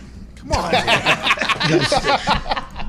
Guy's a stooge. You didn't deserve that, Nick. You didn't. I just thought out of because he's been to school 7-8 years of college. He's got degrees. He got numerous degrees. Yeah. This guy. I just assume at night maybe pull out a book, go and sleep a little. A lot of blogs, a lot of articles. Not really a big book guy anymore. Don't mind a good book, but I read a lot of tweets. Why'd you go to school so long? To fix your internet. Got Keep going, buddy. You better get back in class. Oh, you're telling me. Hey, listen, just get the fiber to your fucking house. Dude. I have the absolute fastest you could possibly That's do. bullshit. No, you don't, though. You don't. We had a FaceTime from Germany earlier. Hey. I know. Perfect. Better connection. Yeah. Perfect. He wasn't lagging behind at all. Not at all. No frozen face. No frozen face of AJ Hawk out of nowhere. No hang-ups in the middle. It was 4K, I think. Yeah. Perfect. 4K, I think. He was laying down, sitting down. How's this happen? Is the country of Ohio, does it not have any Wi-Fi over there? Any internet? What's the problem? I mean, obviously I have some kind of internet, and I pay for the fastest you can get, and they don't have the fiber out to my house yet. Well, did you grease some palms, yeah, AJ? dude, go get Wexner's. Isn't that right next door? Yeah, dude. I would never do anything like that to disturb how everything runs. I don't want to mess anything up. You mess up this show. Yeah. You ever think about that? It hasn't frozen today, has it? Yep. You're lagging behind right now. Hey, speaking of, we actually dropped out, and we don't know if it was us or YouTube or big internet or Aaron Rodgers potentially doing it. In the middle of our conversation yesterday with Mr. Takatari in the live stream watch back, if you were to watch the show not live but afterwards, it drops out immediately after you asking him how he's doing. Connor had to put on his entire conspiracy tinfoil hat to figure out what the hell happened and how this happened. We almost got caught up in some conspiracy because of our tech dropped out or something. Yeah, and we're still trying to figure it out. As we're spitballing here, I kind of feel like AJ might have something to do with this, and because he's the one that asked the question, that's why Takatari's stuff cut out. Basically, Takatari got upset with us too because we edited out a great joke. He thought. What cut out? What did it cut out? He thought we edited out a joke because it is like a perfect cut from him saying, "Oh yeah, basically Aaron Rodgers hogging all this spotlight, blah blah blah." There's another guy who had a major surgery who's bouncing back, and then it comes right back after that, and he goes, "Thanks for asking, though, AJ. That's a good question." So it skipped out that whole part. It just went from you asking a question to "Thanks for asking." It was an unbelievable cut, to be honest, and it makes me wonder, to be honest, like who did that? Who Hackers. did cut that out? Hacked in. Little they know. Wait, so is that somebody that? But if someone was watching it live, that was normal, right? It was if they went and looked at it afterwards once it was posted? Yeah, and if you go back and watch the whole show from yesterday, which I don't think you'll be able to do in a couple hours or already because we've been taking those down after a certain amount of time because it was fucking up the algorithm, okay? Really? Yeah, because not as many people were going back to watch the full 4-hour show because the clips have already been cut. So it's sitting there was kind of weighing down the algorithm. Yeah, so you just put them back to private afterwards, still put out all the clips. It kind of... You know what I mean? Okay. Is that new this week? I didn't know. No, it's been happening here for the last month or so. There we go. Last 2 months, maybe. Yeah, it's been a quick turn. Thanks for hanging out and watching the product. Absolutely. Thanks for knowing the business. We really appreciate it. But yeah, the whole show, it was kind of, there was a little conspiracy fodder going on in that whole thing. Billy, who was it? Was it us? It wasn't us. So we didn't have any like alerts back here on our software or anything. And then the clipping stuff we use, which is the same computer, there was no issue whatsoever. That's why the Twitter clip went out perfect. Yeah, the Twitter, we put the video out. So then whenever people started saying, oh, they edited this out, and then Bakhtiari jumps in. It's like, of course. Yeah. Of course they edited this out. No, we put this out already. We've already put this out. It was live, but somebody was trying to get it out, though, of the full show. Who could it have been?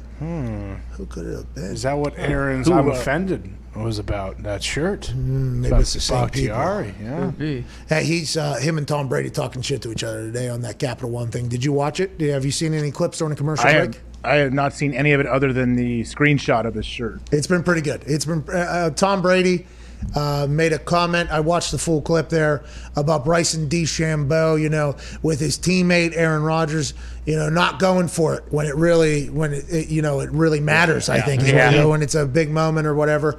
Bryson slam him right away. No, Bryson came back and said, "I'm not going to tell anybody else what to do" or something like that. And then Aaron goes, "It's not always my option." And then the clip ended. It was like, oh, it was a good one. Okay, Tom had a shot. Okay, Bryson then did his thing. And then all of a sudden, Aaron at the end is like, well, actually, I did not have the option there. It's like, okay, so that was not any conversation that Aaron had, okay? Because when he talked to us immediately after that game, it was like there's a lot going on in there, which there is, by the way. But him saying he didn't have the option, it's like, wait a minute. Is LaFleur and Aaron, are they on the same page? I think so. Are they on the same page? They're on good footing. What is he saying? They're on good footing, okay? Let's not do this right now. They're on good footing. The way he delayed and said that, it was like, I don't know, Tom. What are you doing? Are you getting to pick the roster down there, Tom? Yeah. Are you getting to call the plays down there, Tom? Yeah. Are you getting to go for it on 4th down before the half and throw a touchdown, Tom? Yeah. I don't have the option for that, Tom. Oh. Any of those things. I wonder how much Aaron and Tom have talked in the past, and with this situation going forward, how much they're going to talk. Because remember when Tom and Peyton became friends with each other, and Peyton kind of like, I guess they were friends for a long time, but as they continued to grow, I think Tom was potentially hearing some of the things that Peyton was able to do and the success that he was able to have while doing it. And then maybe Tom was like, yeah, what the fuck am I doing? Why am I not getting treated? Now maybe, maybe this is the... Hey, Aaron. The next horse stage, Hey, Aaron, listen. Peyton was telling me what it was like.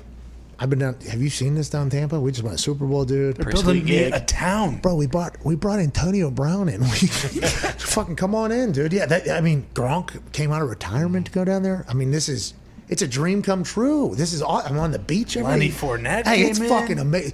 Peyton talked about how awesome it was, and I never could have believed him because you only know one way. You know, we're routine regimen people. You know, we know. Wait until you find out a different way to do things. It is awesome. What if that is what's happening at this match? And all these Packers fans are watching, you know, like, all right, Aaron, pulling for you. And then off camera, Tom's like, how are you still doing that bullshit? I don't know how you're doing it. What if that is what's happening? I assume there's some sort of conversations happening between Tom and Aaron, right?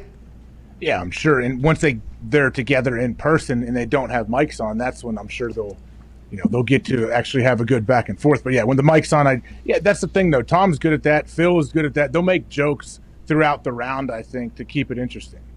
But everything Aaron says, Aaron's not going to be able to go in there and just be.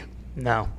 Because his answer in this one was, it's not always my option, which was a great, by the way, great cap on the end of that. It was a great comment on that thing. That's going to be dissected for the next 3 days by every Packers podcast, every Packers blog. We're going to talk about it for at least until 2:45 when James Jones comes on. I mean, we're going to talk about that's every single hole that Aaron Rodgers, anything he says, bad decision. Ooh, Aaron. What's he saying whenever he says something was a bad decision? Was that about him or was that about Gunther that he was talking about there? That is everything he does until it gets settled. I assume that's not an exactly fun life to be living right now. But don't you think he's also probably like uber prepared for this? Because he wouldn't have agreed to it if he didn't have... I mean, you'd think, he's not just going to set himself up to be in like a bunch of precarious spots where he's getting questions that he's not prepared for. All right, AJ, stop fucking with us. You hear me? Okay. Can we get an answer from you on something for real here, just one time? Sure. Tell me what's the question? Have you talked to Aaron about this golf thing, and have you mentioned, like, hey, are you prepared to have to answer questions about this while golfing? I've absolutely not asked him that question. Of course he's prepared. If he's going to do it, he's prepared, but I don't think he's sitting there expecting to have a 45-minute press conference answering questions either. Like, it's going to happen. Hey, that's going to happen, dude. Think about it. Listen, talk to him. I don't talk to him like that. You should tell him. Who's hosting it? Do we know who's hosting it? Hosting what? TNT, probably right? Ernie. No, TNT. It's probably Lefko. Lefko's hosting it? Must be. Okay, so Lefko knows the internet pretty well. If Lefko is hosting it, early in that round, he's going to say something. Okay, Aaron's going to say something. That's going to do well on the internet. Then they're going to go. Natural instinct is going to be have to hit a follow-up with this thing. He's going to, everything he says is going to be, and I'm just telling it as somebody who's probably going to do the same thing everybody else is going to do. It's like, ooh, what was that? What was that all about? And there's going to come moments where they have to ask, and I assume, I don't know, how are he and DeChambeau? You think they're going to talk a lot? Because if they are, I mean, he's going to have to answer for that. It's a long thing, too. That's like 4 hours. 3.5, 4 hours. But who's going to be, you think Lefko or whoever's going to be in his ear peppering him during the round like that with those questions? Yeah, you're right. I mean, I guess golf can distract people, but I'm saying they're going to see success from something, and they're going to be like, hey, a lot of people are asking, blah, blah, blah. Like, I just think it's going to, because it's the elephant in the room. You know, like you have to. It's almost something you have to address, especially with some of these events. You know, And Lefko's not the only Mike. Like, I assume they might have, like, Justin Thomas or Max Homa Yeah. is his buddy, right? Aren't they pals, him and Aaron? So, Yeah. like, if he was there, maybe he would pepper him just to, like, jab him. I don't know. yeah. There's a chance though he's going to have to fill some time here by not giving any answers if nothing is. You know, I think you should. I don't think tell he's him. worried. I don't think he's worried about that. He wouldn't have agreed to do this if he was worried about that. And he's leaving right from the match Tuesday. He's flying to Tahoe to play in that tournament. There's a bunch of media there. Now he doesn't have to do much of it, but he may have a few interviews he's going to do. So he's prepared. I love though that he will probably laugh at a couple. Yeah. Come on, guys. It ain't about that, right? Hey, I guarantee you though, he's gonna he wants to win. So he and Bryson are going to be dialed in. Like he's going to be. Everybody in that whole group is going to be ultra competitive. They all want to win. Well, Phil Mickelson, this morning they're putting up the tee times for the U.S. Open that's happening this weekend or whatever, you know. And we're about to have a boost, I think, with FanDuel here for a couple guys to make the cut. I think we're going to have Pat's Golf Ante. Pat's Golf Ante, PGA, right there on FanDuel. It's going to be a boost for 3 guys to make the cut. It'll be a good boost. I'm excited for it. I'm excited for the Open, too. This actually matters. SportsCenter posted, or Get Up posted the tee times, and look who they highlighted. Okay, so at 10:29 a.m., Brooks Koepka's teeing off, all right, alongside Morikawa and Justin Thomas. That's a hell of a threesome. Great group. That's a great group right there. Then after that, 10:51, the PGA champion, Phil Mickelson, okay, OG in this thing, Xander Schauffele and Max Homa Electric. Then Bryson DeChambeau highlighted right below there, next to Hideki Matsuyama, and of course Tyler Strafosky.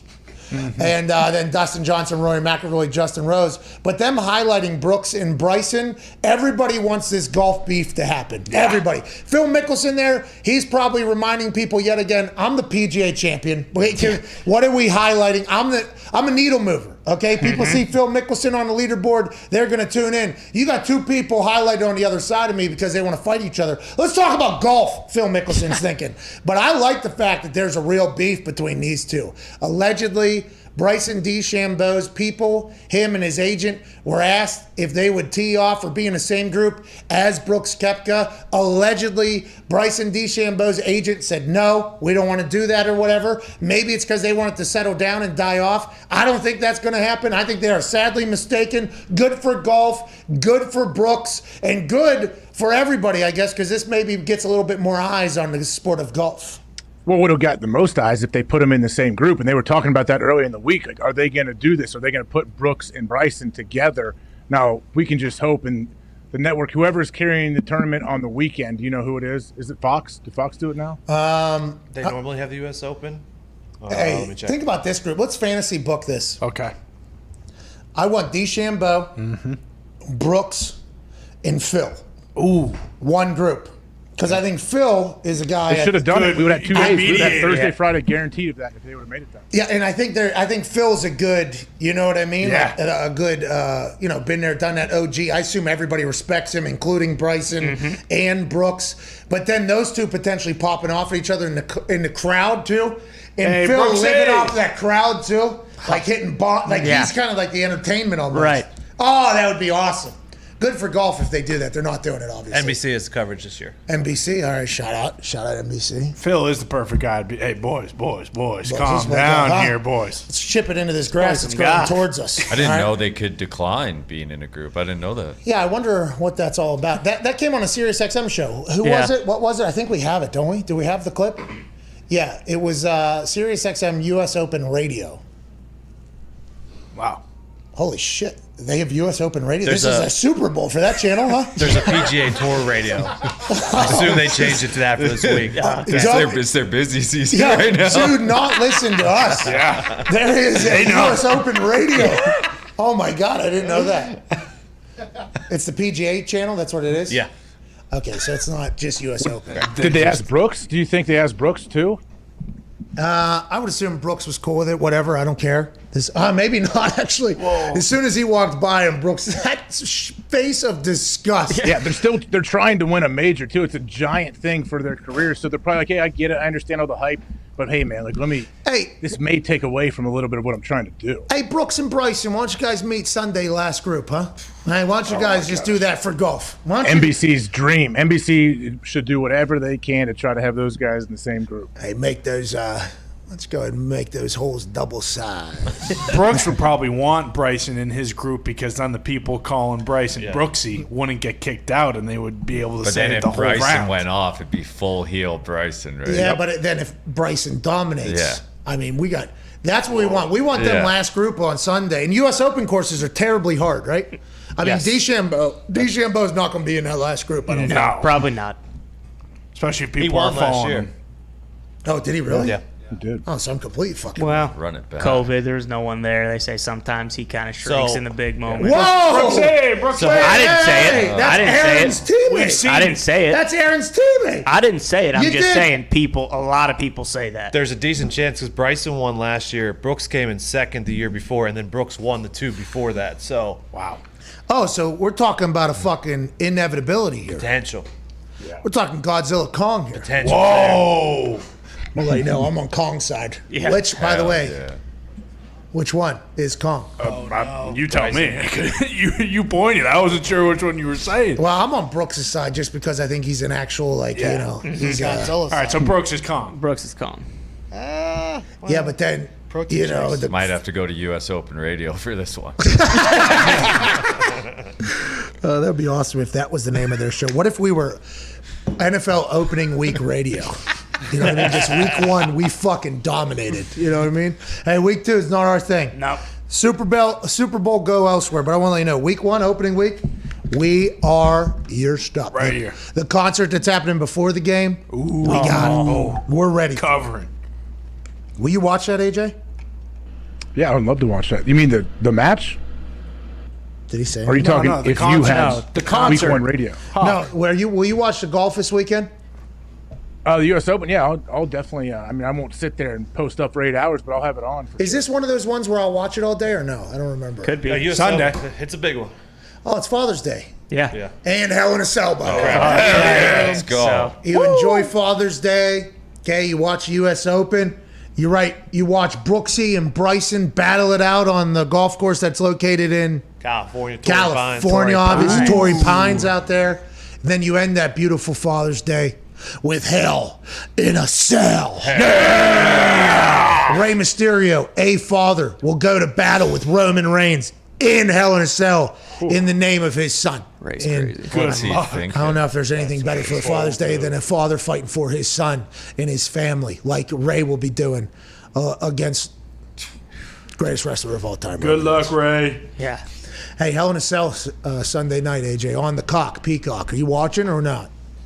So Hell in the Cell, then yeah, I'll watch on the cock, no doubt. But is there any cage matches or anything, or what? Just Hell in a Cell is just what they name the paper. Oh my We'll get to a break. It's the whole thing in a cell. Lord. What are we doing? You are a moron. I mean, we got to get to a break. All right, there are cage matches. Okay, I mean, I'm not scared to ask a question. I'm sure there's other people who don't know as well. Hey, I appreciate you asking the question. AJ. When you ask the question, though, and it's not for a bit or for us to explain to people that aren't potentially in the know, it does kind of feel like you have no idea what you're talking about. And that's a shame because, we're all kind of in this thing together. But there's a couple. I do not know. I don't know what I'm talking about when it comes to wrestling. I learned from you. Okay. Well, I'm lucky to do that then, because I think you're great for the wrestling community. I want to let you know that. There is a couple Hell in a Cell matches. Now, these Hell in a Cells in the past have created some epic moments, some almost tough to watch moments. And this weekend, hey, Roman and Ray in Hell in a Cell. Oh my God, look out. Oh my God, you might have to do a couple of these. Yeah. I have to do a couple of these. I already can. Not on Father's Day. Oh, yeah. There's you know what I mean? There's going to be. I'm really pumped about it. But I watched Raw last night, and they were really, talking about Hell in a Cell and putting it over. And I realized last night I don't know enough about Hell in a Cell. It's this weekend. I don't have a clue what the fuck's going on this weekend. Plenty of time. Well, it's hell. What else do you need to know? They're lowering a cage down on Ray and Roman. Beep. I think there's a full beep. Oh, really? I think there's a full thing, yeah. Brinks truck. I think, but to AJ's point, like, are the other matches? Is there? Okay. Yeah. Zombie match? I'm not. Is there a zombie jack match? Oh, come on. If there's a cage, doesn't Shane O'Mac have to come jump off of it? Yes. Yeah. Hopefully he'll do that for the SmackDown. Either way, hopefully they start. Hopefully they'll get back to their old roots and dragging dead bodies out of caskets during funerals like they did back in the day. All right, that's the best bit they've ever had. Talk to Vince. Tell him I said it. All right, I will. I'm sure he's watching too. I mean, we'll see. We'll see in 4 minutes with some phone calls. AJ, you're the best. We got to talk about Andy Reid, Lev Bell, Tyrann Mathieu, and some other things. It's a great Tuesday. We appreciate you all for joining us. Hopefully, you entered already for your Traeger Grill. Hashtag PMS Traeger for Dad at Traeger Grills. Guess how long this steak that was cooked by Zito and Tim McAfee this morning was cooked? You could potentially win a $575 Bronze Pellet Grill from Traeger Grill. We can't What take time do you show up today, Z? I can't tell you that. What's your guess, AJ? I need to know what time he got to the office. Nobody can know. Normal time, 9 in the morning. 4 hours and 20 minutes. Okay. All right. I want to let you know that is not the right guess. No. Good try, AJ. That is incorrect. I'll keep guessing. Grill, by the way. It wasn't a roast or a bake. It was a grill. Oh, okay. 14 minutes. Okay. Still not the right answer, but I like that you're guessing. You can guess hashtag PMS Traeger for Dad and potentially win one when you at Traeger Grills. We're back in 4 minutes. This is the Pat McAfee Show, Tuesday, June 15th. 13 minutes. Good afternoon. The definition of a conspiracy is a secret plan to cause something unlawful or harmful to a person or group of people. And that is exactly what we have with David Bakhtiari's interview, cutting out at quite an inconvenient time. Doing. How many months out are you from surgery? For some reason, we don't get to hear as much about your rehab because there's a couple other things happening in the Green Bay area. Is there still nothing to talk about? Happening in the Green Bay area. Is there still nothing to talk about? Happening in the Green Bay area. Is there still nothing to talk about on that front? What was that? But thank you very much for asking, AJ. People are saying that we are responsible for the video cutting out. However, that could not be further from the truth. To find out more, we talked to the gatekeeper of the YouTube, Baldy Tubes. Oh, the connection dropped out. And we don't know if it was us or YouTube, but the full clip was on Twitter and all that. Riveting, Bill. Clearly, we are not at fault for this video cutting out, and let's see the full clip now. Your ACL doing. How many months out are you from surgery? For some reason, we don't get to hear as much about your rehab because there's a couple other things happening in the Green Bay area. Yeah, typical fashion, Aaron taking all the media, so no one gets any attention. The Green Bay Rodgers, so, other guys that, hardworking people that are recovering from, big injuries. There's still nothing to talk about on that front. But thank you very much for asking, AJ. It's going.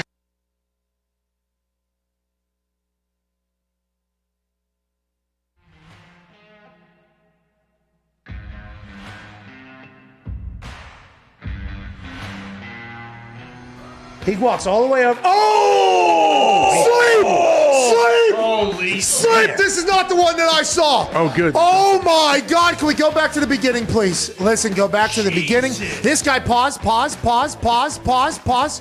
That guy was sitting one section over in this blue polo shirt-wearing son of a bitch who's here with his friend, by the way, right here. They're just having a good old day at the ballpark. Old buddy in the glasses back here. Oh, this has been fun. Look at this guy up here with the wife is maybe, the wife and the guy up there. They're kind of intrigued to see what's going on. Padres guy said, hey, listen, I've been locked in my fucking house for 13 months. I'm going to come to a ball game, and you're going to say dumb shit? I don't think so, pal. He walks over, 45 yards, casually, eyes ready to go, not fists ready to go, though. Just outside, no, calm. What, you got a fucking problem, pal? People smiling down here. They know something's about to happen. We got a camera out. We would like to see the alternate angle from this particular person. But what a moment here. We beat COVID. We are back. Old buddy here needs to watch out for right hooks. Bow! Buckled. What, bitch? He said. What? And then he gets tackled by everybody else, backpedals. Everybody watches this happen. What a Jeez. What? He says. What, dude? What? Damn. Oh, my. What was said by who? Hey, as we get back into society, let's remember, people will punch you in the fucking mouth. Yeah. Uh-huh.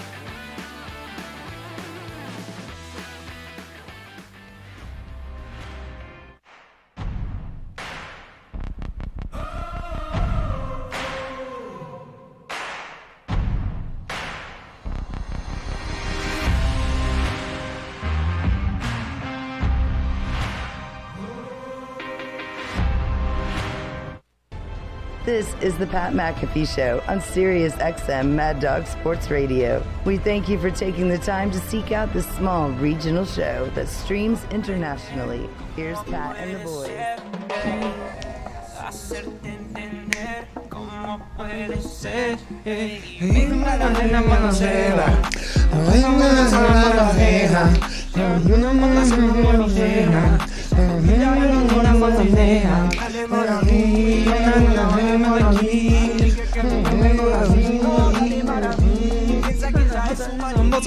Welcome back to the show.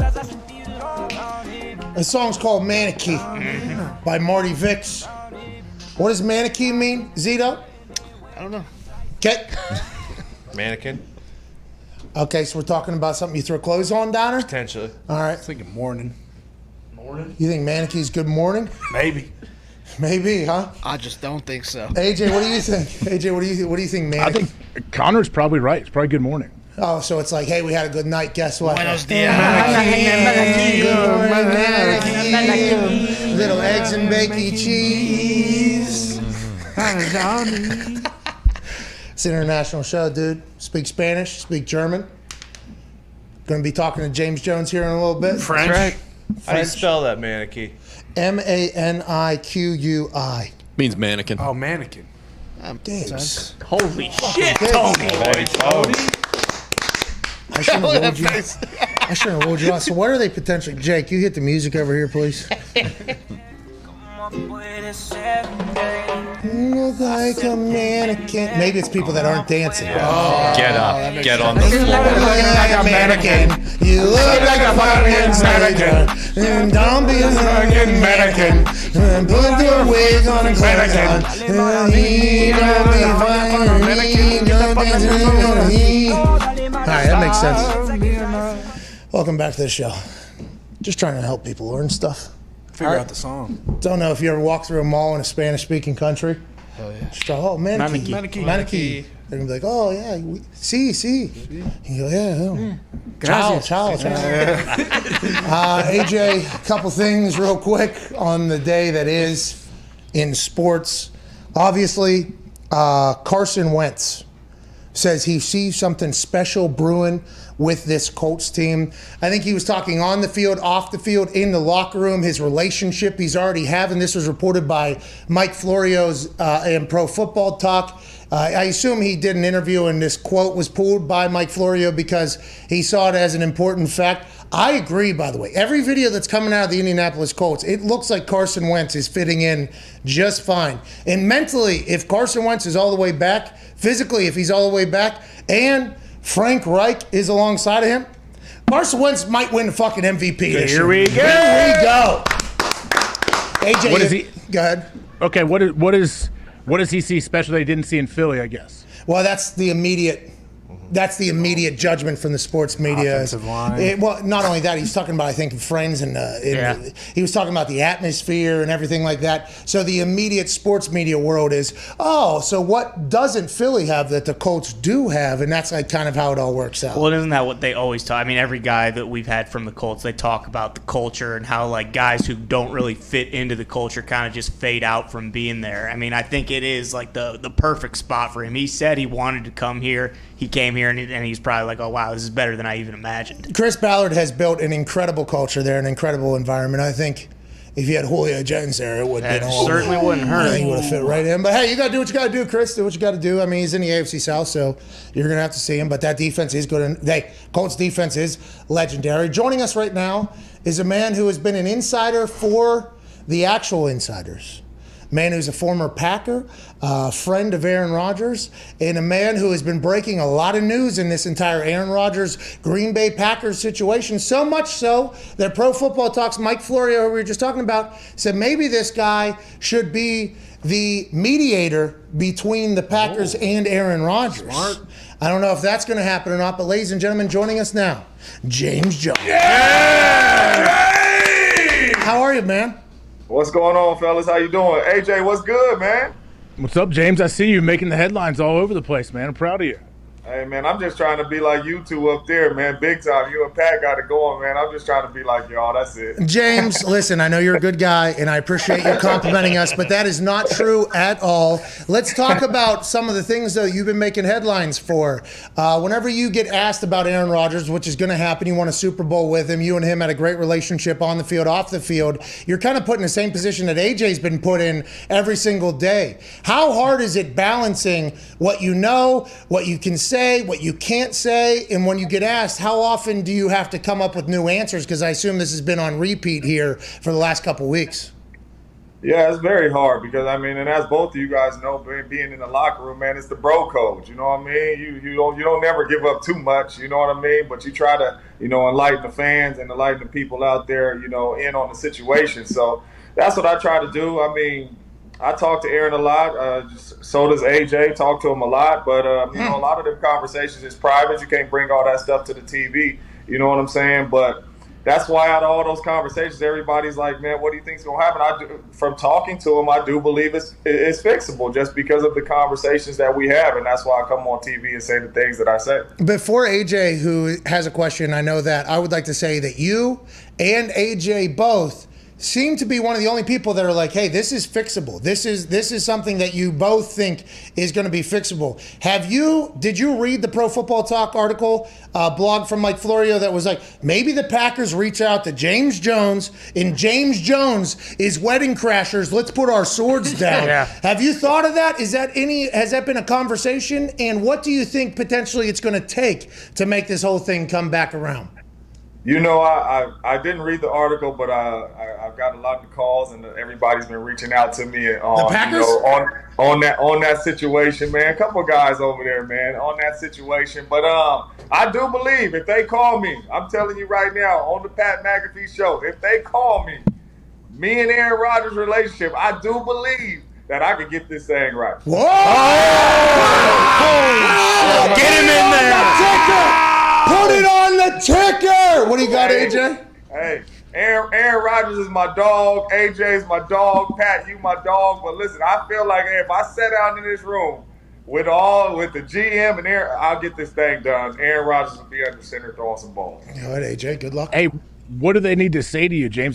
So in the article Pat is referencing, they said, I think it posed the question, does Aaron Rodgers want James Jones to be the mediator? And if the Packers reach out to James and you guys all sit in a room and you sit in the middle of all of them, can you make things work? Like, if the Packers did reach out, what would they need to say to you? What would they do?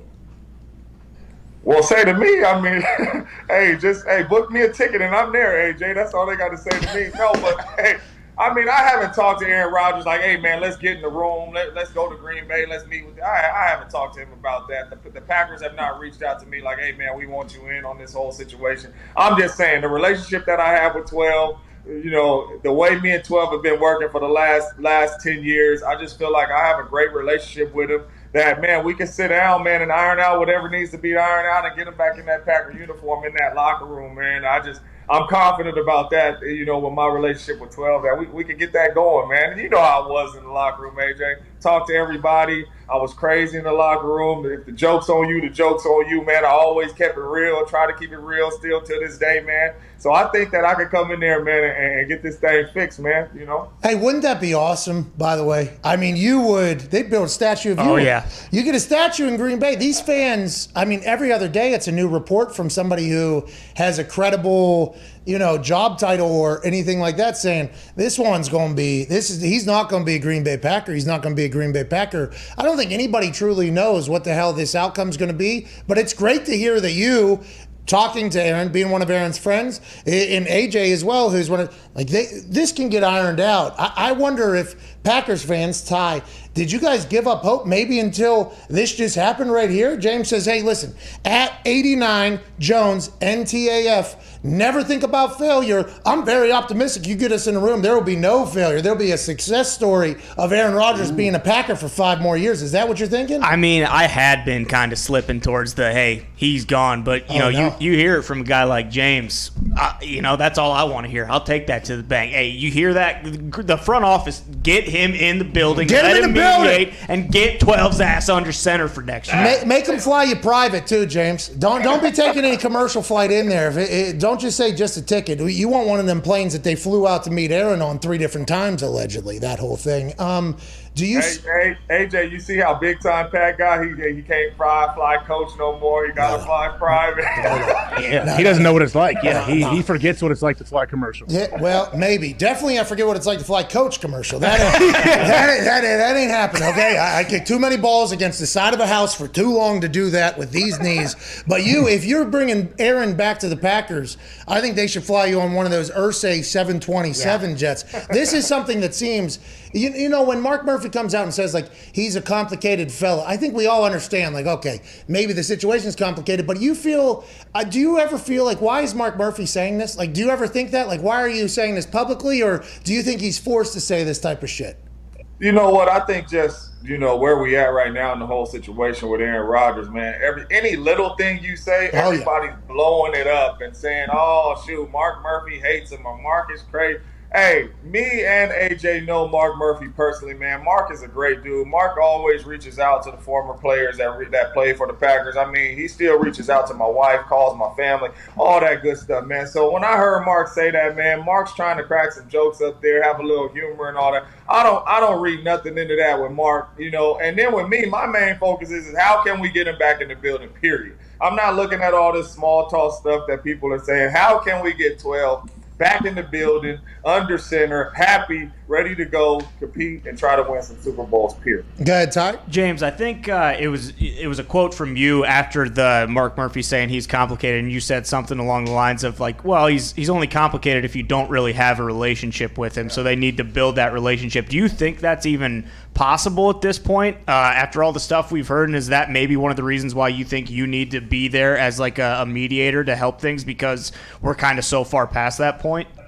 Well, yeah, and when Mark Murphy said that, I said on TV too, what situation isn't complicated? I mean, it's a lot of guys that hold out. It's a complicated situation because we're talking about my money, we're talking about my career, we're talking about what I want, and we're talking about an organization of what they want to give you, what they think, and all that. So, yeah, you're going to bump heads. It's going to be a little complicated. But as me and AJ both know, A-Rod is a great dude. I even hate when these little articles come out and say things about him like this, man, because if you really know Aaron and you really have a relationship with Aaron, Aaron got your back. Aaron going to ride with you no matter what. He going to be there for you no matter what. He going to be there for your family no matter what. He's a great dude. So I hate hearing little stuff like that, man. And that's why I didn't really read too much into Mark Murphy's comment, because I know the relationship that I have with Aaron. And you're right. If they build that relationship, man, they'll get this thing fixed. And if they need me to come in there, I'll say it again. They need me to come in there. I'll get it done, man.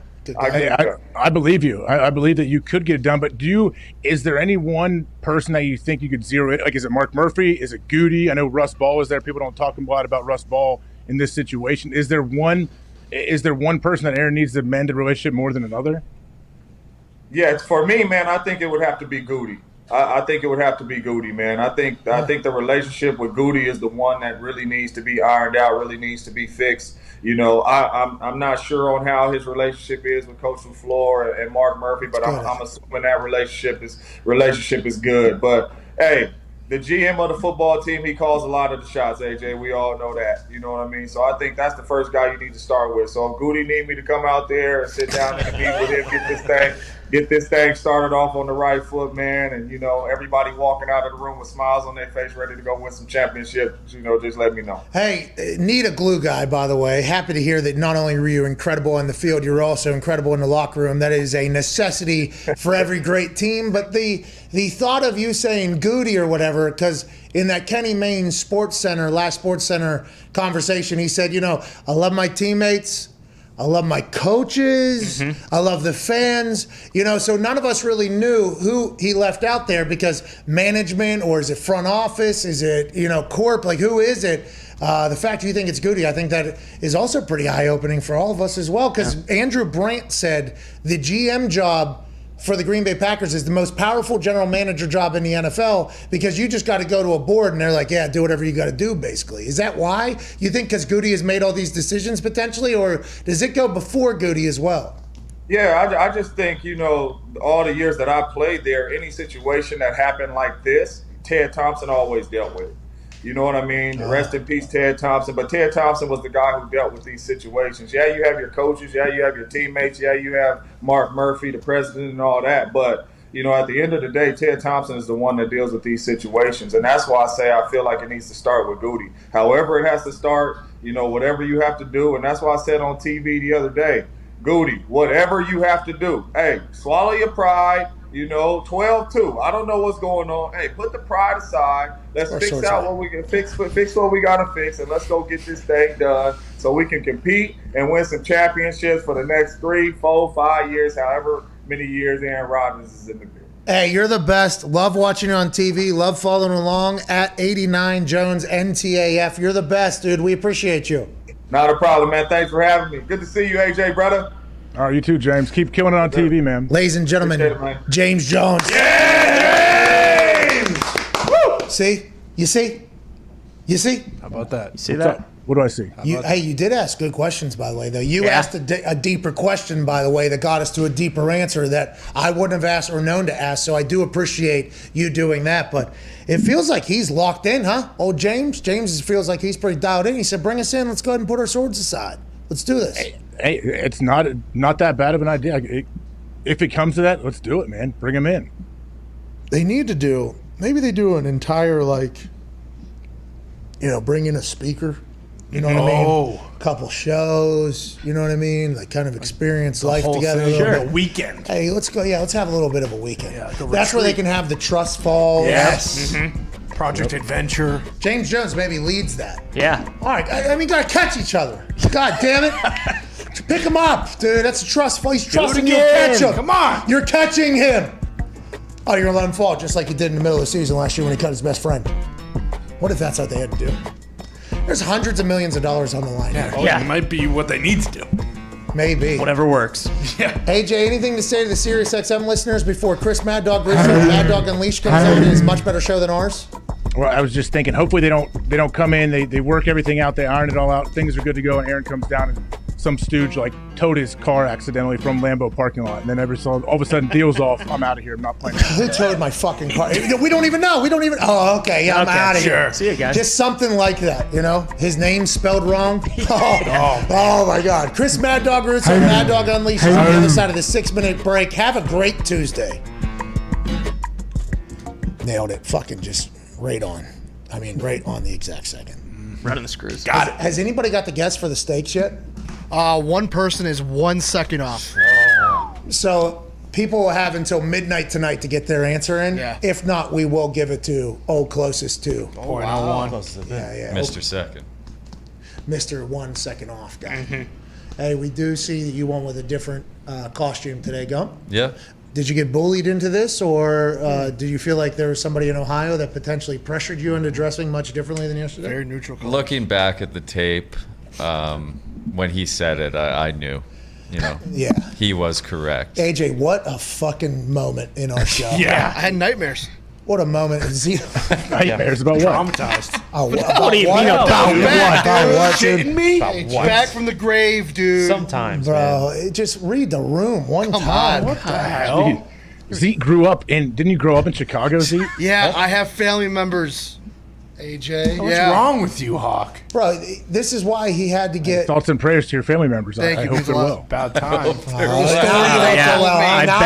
Now you have to throw. Yesterday you're doing the dance on top of him. I was not promoting anything Fidel Castro has ever done. It seemed like you might have been. I was simply stating this Canadian looks exactly like Fidel Castro. Jeez, all right. Full of it Thank today. you. Hashtag SeatGeek is back, isn't it? Yes, it is. They're going to be pumped to be after that. I can already tell. You know what I mean? They should SeatGeek. break into Cuba. Big money, probably. I don't know if there's a lot of events going on where people spend money. I don't know if that's the case. Beautiful, though. I have heard there's like 50s cars back there. It's stuck in time, they right? keep fixing those over and over. They still use them. Well, it's because nothing else can get shipped in, I don't think, because there's embargoes and Oh such. yeah, that was the last embargo last cargos we got. I tried to nailed it. Cargo. I was on that big traveling kick whenever I was younger and I got money or whatever. Yeah. Wanted to get to Cuba bad, and it's like, no, you can't. You got to fly down to Mexico, and then Mexico over to Cuba, and then Cuba back to Mexico, and then Mexico back to America or whatever. It's like, God damn, all right, I'm not going, I guess. No thanks. If it's that hard, I guess I'm not going to do it. Puerto Rico. It did open up there for a little It bit. did, yeah. Then I I think tried to take my mom there, but she almost got imported. Yeah. deported. Deported. would No, be the- they're gonna keep her. so she almost got held then. Yeah, imported. Well, you would have imported Detained, your mom into town, basically. Whoever the Yes. plane is would have been importing her. Yes. Then she would have been detained there or whatever. Yep. Because she was a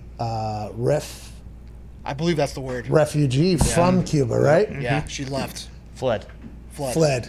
Yeah. As a refugee from Cuba. From Fidel, actually. Thanks, Hey, Gump. Yeah, Gump, thanks for bringing that back Thanks. into his life and to his mom. His mom watches every single day. Yeah. And all of a sudden, she cuts over to the Euros coverage. Right.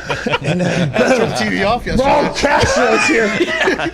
Almost just fell there. I got shandles on there, not working out great. Mijo, why is Fidel there?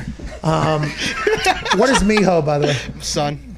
Oh my God, I'm gonna use that in Hell in a Cell for Ray. Fighting for his Mijo. Oh, yes. Oh my God. AJ, I am getting reckless over there. Hey, shout out to your mom and dad, by the way. Thank you. And thank you for pointing out that somebody was potentially bringing up bad stories for somebody very close to our family, AJ. Thanks for doing that for the whole family. Thank you, AJ. Thank you, man. You're welcome. Zeke, how did your parents get over here? A plane. Oh, really? Was it like Argo? Well, they had to go to Puerto Rico and then How'd they get to Puerto Rico? Boat? boat. Yeah. Boat to Puerto Rico, Yeah. plane to America. Yeah, I believe. I think it was my uncle. At age like 14, they just throw you in the military. So like they got out before.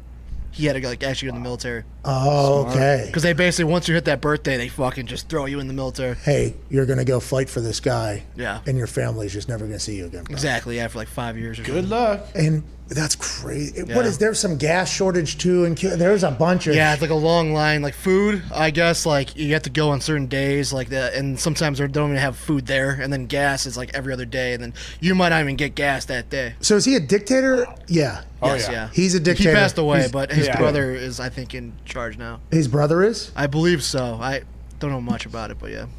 Golly, man. So close. So much history there, too, by the way. A lot Crazy. of bad. Oh, yeah. I mean, what was that? The Bay of Pigs, Cuban Missile Crisis, Yeah. Very close. Very close. Very, very close. You watch X-Men, too. They explain it much more. X-Men does? Oh, yeah. what happened. I had an Uber driver in Miami explain the whole situation to me on one ride to the airport. Really? Pretty fucking cool, yeah. What did he say? He said he swam from Cuba in. He rode on the back of some shitty boat. Like it felt like it was like Rookie of the Year boat. Like, Oh, nice, yeah. You know, like he said he basically got on. They were like hanging on, by the way, because the weight of all of them couldn't in the boat. So it's like you're kind of just like dragging along with That's it. nuts. And I guess you go, as soon as you get onto the sand, you're good. Yeah. If you get to the sand, you're good. So they go like middle of the night, I guess they got to like plan it all out. Allegedly, this is one Uber driver who could have been lying right to my face. But like Yasiel Puig, the baseball player who played for the Dodgers and a bunch of other people, same deal happened to him. He left Cuba, had to go over by boat, and then like a bunch of years later, after he got a contract, the people who got him there were trying to extort him for like a huge sum of money for getting him to Miami or wherever it was. It is an insane time to be alive. I couldn't even. Hey, tell your mom and dad it's really cool. Yeah, good work. That's really cool. Suppose there's a president now. His name is Miguel Diaz-Canel. Does he do anything? He's a good guy, right? I hope he's a good guy. I'd assume he's appointed, right, by the people. Yeah, I can imagine. Well, it says they still CIA. Whoa, don't even get into that. Whoa. I believe it's still the it's Communist Party. of Yeah, Cuba. still the just saw Communist that. Party. Yeah. I just got to that part. Just we'll rename it. We'll just repackage this whole thing. Yeah. It'll be easy. And change the dictator to president. Okay. It's good. Hey, it's good marketing, Donner. Everyone believes us. I hope everybody's okay, Donner. Nobody's watching. I guess is there internet? I don't know if There is internet. Is it state-run internet though? So it's like All regulated. I know like my family talks to like my aunts over there. Like I know they talk through like Facebook, so they have that. You probably shouldn't have said that. Shit. Those conversations are going to end. I think if I know any dictator. Are they happy there, Zeke? Or are they trying to get over here? No, it's beautiful over there. Besides the dictating stuff, but So are they happy? So are they happy there? Or are they trying to? well, they just never knew another way, you know. Like, So it's a beautiful island. yeah, Like the weather, the island, everything like that is awesome. yeah. Right. But They've never had this life. The if that makes experience sense. is yeah. very- So like they only know one life. Yeah. Well, and it's expensive to get over here, isn't it? Yeah, very expensive. Yeah. And I mean, I would imagine it'd be kind of scary too to think of leaving your whole life, everything you know, and you don't really know exactly what's on the other side. Yeah. If you get to the U.S. Well, that lady swam right Cuba to Miami. You remember that lady? It was Yeah. like sharks and shit too. It's like jellyfish. Wasn't she getting stung by jellyfish the whole time? Yeah, she had to pee. She didn't know. Yeah. That gets rid of the jellyfish. Damn. Just pee. It's a far swim. Yeah, she made it though. I forget her name. You think Lochte could have swam that distance? Fucking A, dude. I knew he was trying to make a comeback. I can't do it. Diana was her name. Good run, Lochte. Lochte. Diana was her name. Lochte did not make the Olympic team. But so the end of Lochte's swimming career seems like has come. Good run, Ryan. What's that, AJ? Is Phelps trying again? No, I think Phelps has retired. I think the last Olympics was just a gold medal grab by him, and I think it was pretty open. He was trying to get that, and big thanks to Michael Phelps. Thank you, Miles. Simone Biles. I mean, we're gonna have the two greatest Olympians of all time in our lifetime. By the way, Phelps and Biles is gonna go in there and just do whatever she's gonna do, and. You know, it's one of those things where America's just the goddamn best. That's right. It's great to be here, isn't it? It's great to be Man, here. it feels good. Hey, good. But Lochte just ain't got it anymore. You know, it's a shame. He's like 36. Yeah, but it's a shame because Lochte had a full, turn another page. He said he would have hated that other guy he was back in the day. Yep. He's matured now. He doesn't anymore. Mm-hmm. Yeah. He's a brand new Lochte. He's got a family. He's trying to make this, I can do this the right way, the Olympics thing, and he didn't make it. But I want to let him know. Congrats on the new chapter in life. Dude. Well done, Ryan. You might have missed it, but what was that noise you just made? Ja. Does he do that? He was doing it. Yeah, Ja, Jeah was his thing. Mm-hmm. Oh, it means yes? Ja. Yeah. Okay. He had a reality show for a bit. Yeah, Ja. Yeah, a lot of that. Oh, okay. Yeah, he was on E, dude. It was. You don't remember? People thought he was going to be the next Kardashian, potentially. Yeah. You know what I mean? There's a chance. That would have been a great little team up, though. Lochte and Kardashians. Kris Jenner would have said, "Ja, get your ass out of here." Okay, but Lochte said he would have done the same to that guy. Yeah, smack him in the mouth. Yeah, he's matured. He said, which is good for him. That's probably difficult, I'd assume, whenever you take the world by storm via the water, and you have to deal with Phelps being around at the same time as you. Mm-hmm. Probably not easy. Ja, kind of tough. Ja. I forgot about that. Kind of looks like Orlovsky. I mean, kinda, huh? Right in the face there. Yeah. Hey, hell of a run, Lochte, dude. Good run, baby. I was a douchebag for a while as well, pal. It's going to happen to everybody. You know what I mean? It's going to happen. Hey, is Ariel done at ESPN yet? Rich Eisen put a tweet out with a video in it. Said Ariel Helwani's last interview as an ESPN employee was with him yesterday, or maybe I think he is potentially done. Yeah. Where's he going? Do you know? I would love to know. I'm sure he has options. Does he? I think so. Yeah. I do too. I think he's good. I was just fucking around. Oh yeah. Pretty big deal though. I mean, his life. The people have stopped tweeting me thinking that he's coming to work for us though, which is good, because I was trying to, kayfabe for him. Sure. He's not. I wish. I don't know how. I don't know. I didn't know how to make it right. Like that's a big deal. He's got family, kids. Yeah. It's like, yeah, hey man, you come work with us. What's it look like? I don't know, dude. Just show up. I guess that's it's not necessarily the most comforting sounding thing, you know. But I did think about it. I'm incredibly pumped for Ariel. Hopefully, you know, he goes a place where he can, you know, really do his full thing. He's fucking awesome whenever he gets going, you know.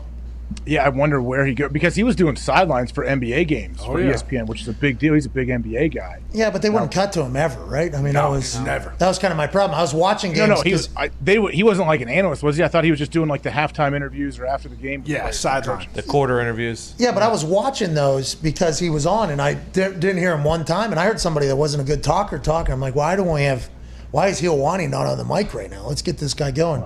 Hopefully, wherever he goes, Helwani is in tow, you know. Hopefully that is with him, you know. He was fucking awesome to get to know. I'm excited for him. They had that full article about him, you know.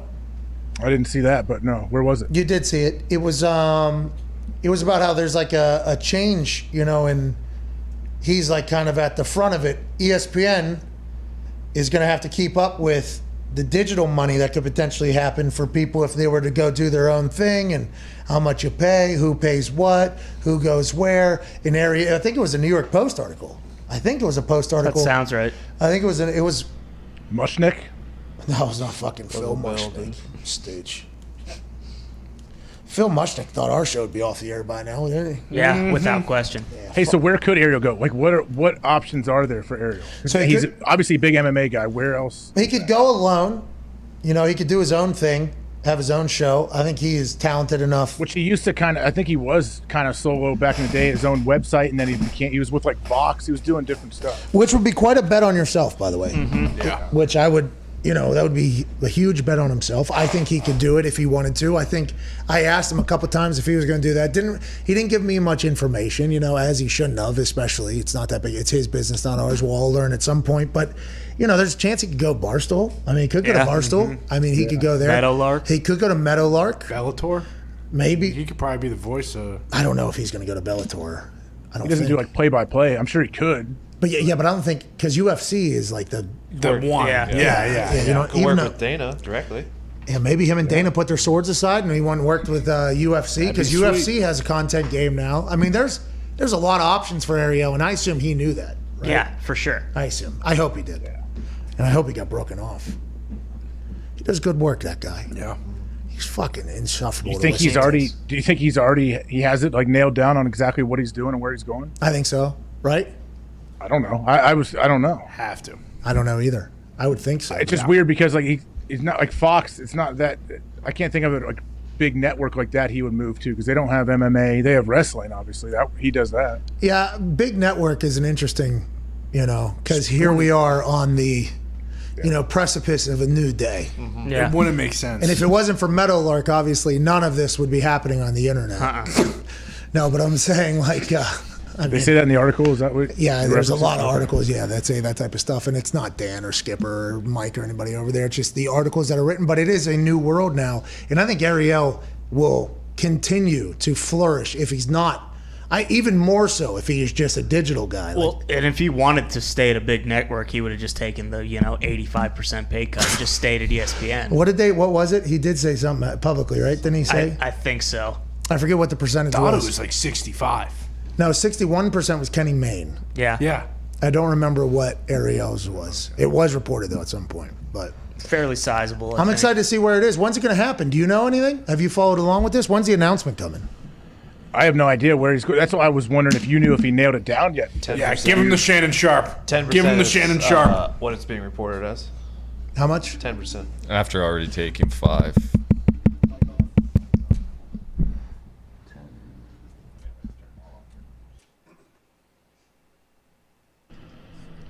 He's not going to answer.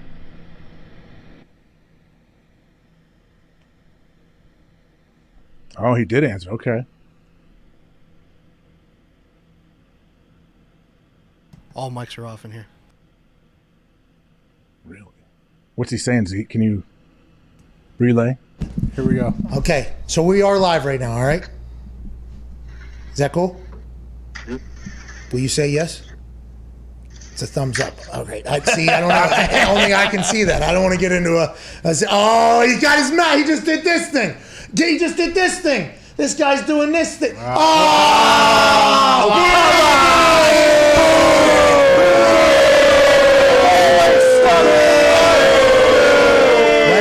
1 second, he says.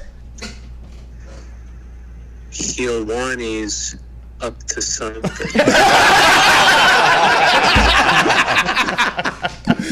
All right. So very. There you have it. Hey, so we did learn a lot there. Iowane is happening. Yeah. Okay, that's good news. All right. So I guess we'll learn at some point alongside everybody. Soon. What a moment. Iowane's up to something. After being booed for fucking. Yeah. Great answer. I wonder what he is. Now I'm like kind of intrigued. I hadn't thought about it until you mentioned it. Like now I'm actually kind of intrigued. Like what is Ariel going to do? I assume he's going to do something awesome. I'm legitimately the same thing until now. Like when you said Fox, it's almost like why wouldn't he just do his own thing and just be able to be himself in the full thing? Doing your own thing, and But he has a doing your own thing though is quite a risk. Especially in this whole world. I think a lot of people are kind of learning that potentially. As this whole thing goes, expose him. Yeah, well, there's a lot of that.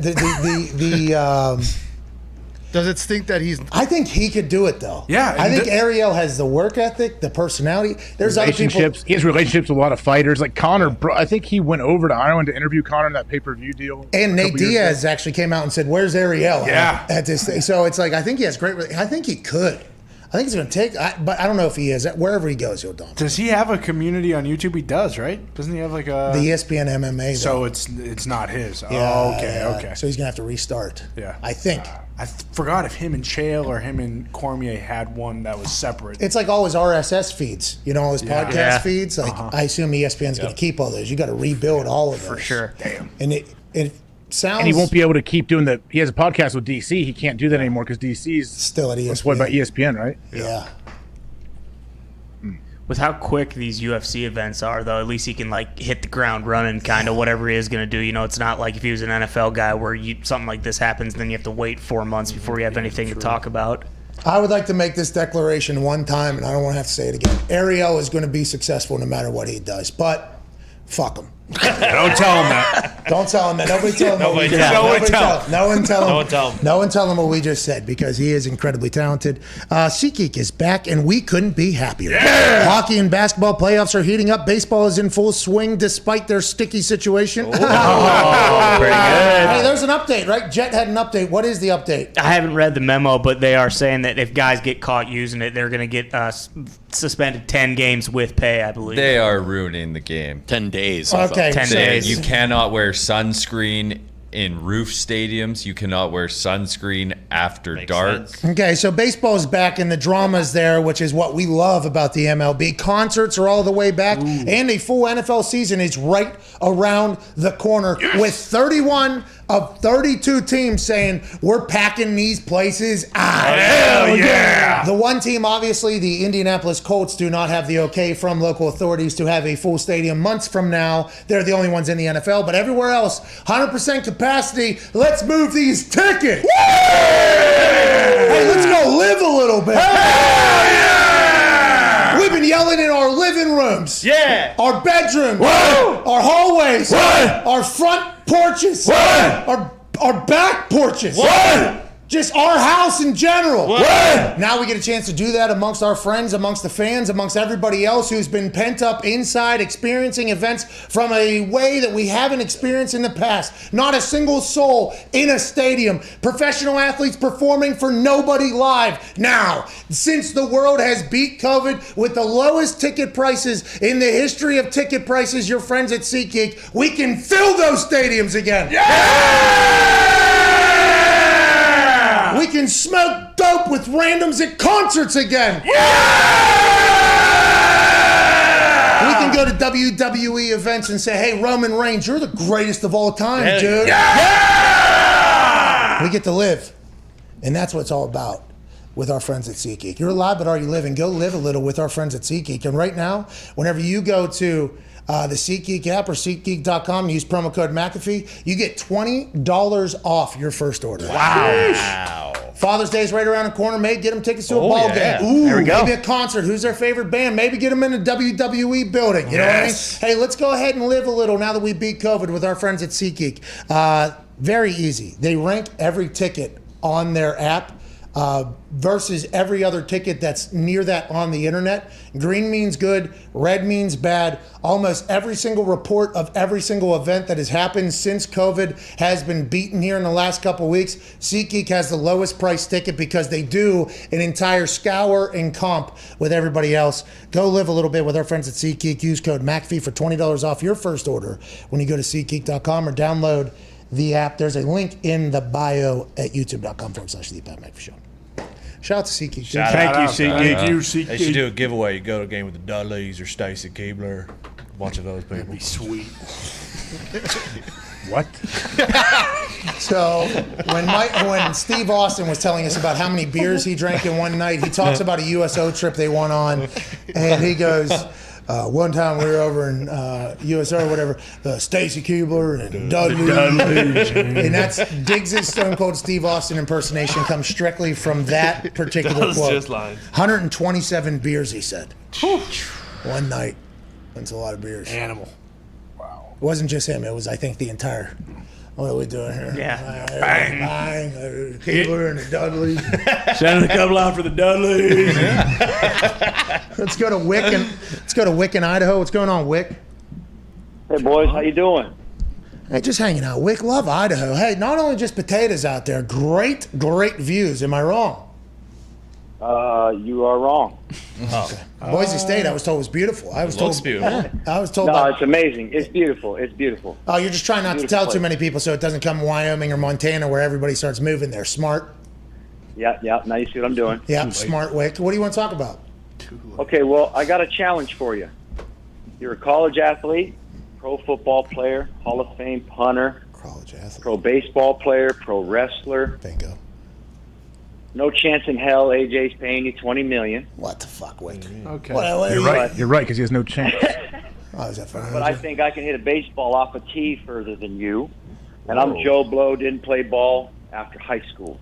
Yeah, you can't, Wick. All right. The hell? Sorry. Congrats if you can. Stick to Idaho. I mean, come on. Shout out to you, Wick. I appreciate you. You can't, though. Wait dude. a minute, you're not going to fly out to Idaho and I will, 'cause I accept heard- the challenge? Hey, pal, we're down here at Earth, by the way, our altitude. I think Idaho, you guys are 7 miles above. I heard the ball flies out there. What is he? Is he talking about a baseball off a tee? Yeah, I think so. I believe. I've never done that in my life, Wick. I know you're wrong, though. I know you're wrong. Unless he was, because he said you're a professional baseball player, but then he kind of dogged you for golf, so maybe it's a golf ball off a tee. But if it's a golf ball off the tee, ain't getting me there either, Wick, especially with my draw I got now. I ain't slicing things 300 yards. Now they're going but like then he said probably hasn't played 320, 330 with a draw. And if we're going off a tee, I just learned I'm a lefty after my professional baseball career, pal. Yes.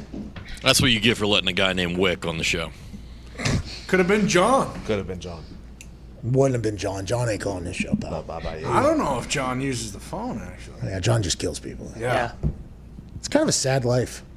Well, a lot of death in John Wick's life. Yeah. He didn't even want to have to do it. No, he got out of the game. Just like King Kong, like, man, you know what I mean? Like, why is he getting caged up all the time? Take on him all the time. What's the recent King Kong you've seen? Aren't there like 30 of them? Yeah, I've seen none of those ones, but I have seen Kong vs. Godzilla, the best one, people are saying. This one that's out right now. Paid $30 to watch it at the house. Oh, it's new? Yeah, brand new. What do you mean? It's Came good. out like a month ago. It's really good. Is it event? Is it like Marvel? Is it one of the groups? Nah. This is just two dudes having it out. Kong and Zilla. Doing Hey, you know when people say, like, I think it's an older thing, but they're like, oh, are you a comic book person? I don't know anyone that is a comic book person, but I've heard people in interviews say, oh yeah, I grew up reading comics. Are those still a thing? So funny you say that. I was interviewed by Comic Something, a comic book magazine, whenever I first did my my wrestling run there for TakeOver 30. Incredibly nice guy. That was one interview, though, where I knew nothing to even act as if I could relate to the person that was talking to me. He was a very nice guy. I know nobody. That I guess Nick, maybe. I don't know but he hadn't read a book in 20 years, that guy.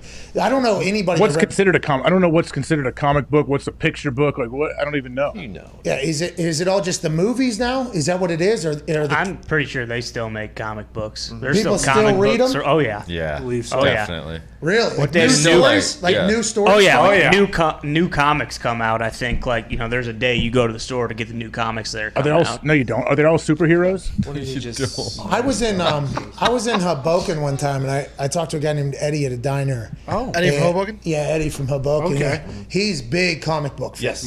And I got a chance to chat with him at a diner one time in Hoboken, and he was talking about how still to this day it's awesome and everything like that. Yeah. He actually is a guy who maybe has the biggest clip ever talking about What's up, Eddie? Hey, what's up, Mike? What's happening? Hey, Mike, Stan Lee died today. Did you ever meet the guy? What do you think of him? Stan Lee? Yeah, Stan Lee. I don't Never know who heard he of is. Stan Lee? Don't know who he is, no. Jesus. Who is he? Who is he? Who is Stan Lee? He was one of the creators of Marvel Comics. Oh, who cares? Francesa. Oh my God, what a moment. Eddie in Hoboken though is big comic book fan. Love Stan. He was bummed about Stan Lee. He was bummed. Who cares? That was, by the way, Stanley, thank you for everything you've had. I don't share Francesa's opinions there of Eddie and Hoboken saying rest in peace, by the way. Thank you, Stan. Thank you, Stan. We got a moment of silence for Stanley. What is your problem? Whoa. All right, what is your problem? I respect to Stan Lee's family. I do remember when he died, there was a lot of people that were very upset, and I was with Francesa trying to figure out who he was. All right, let's go to hell. You're so cool, Hawk. Hey, listen. No, absolutely not. Nick, I don't care. But Bro, he was in the bus with Spider-Man, bro. Yeah. I know you're going to think I'm making this up, but was it Stan Lee who was being abused by his caretaker towards the end of his life? All right. I think that was Richard Simmons. No, maybe it's him, but he's still alive. Dick Simmons did disappear for There's a a bomb at Centennial Park. Stop hitting me. You all right though? Elder abuse. It's Richard Simmons, right? I think No, Stan Lee. Really? Wow. I didn't know His that. former manager. So AJ knows more about Stan Lee than the comic book fans do. Wow. Who would have guessed, by the way, that's what AJ knows? Well, artists from art. Who would have guessed? That's how I became aware of Stan Lee. Artist from art. This is in the situation. He's on the victim Wasn't his side.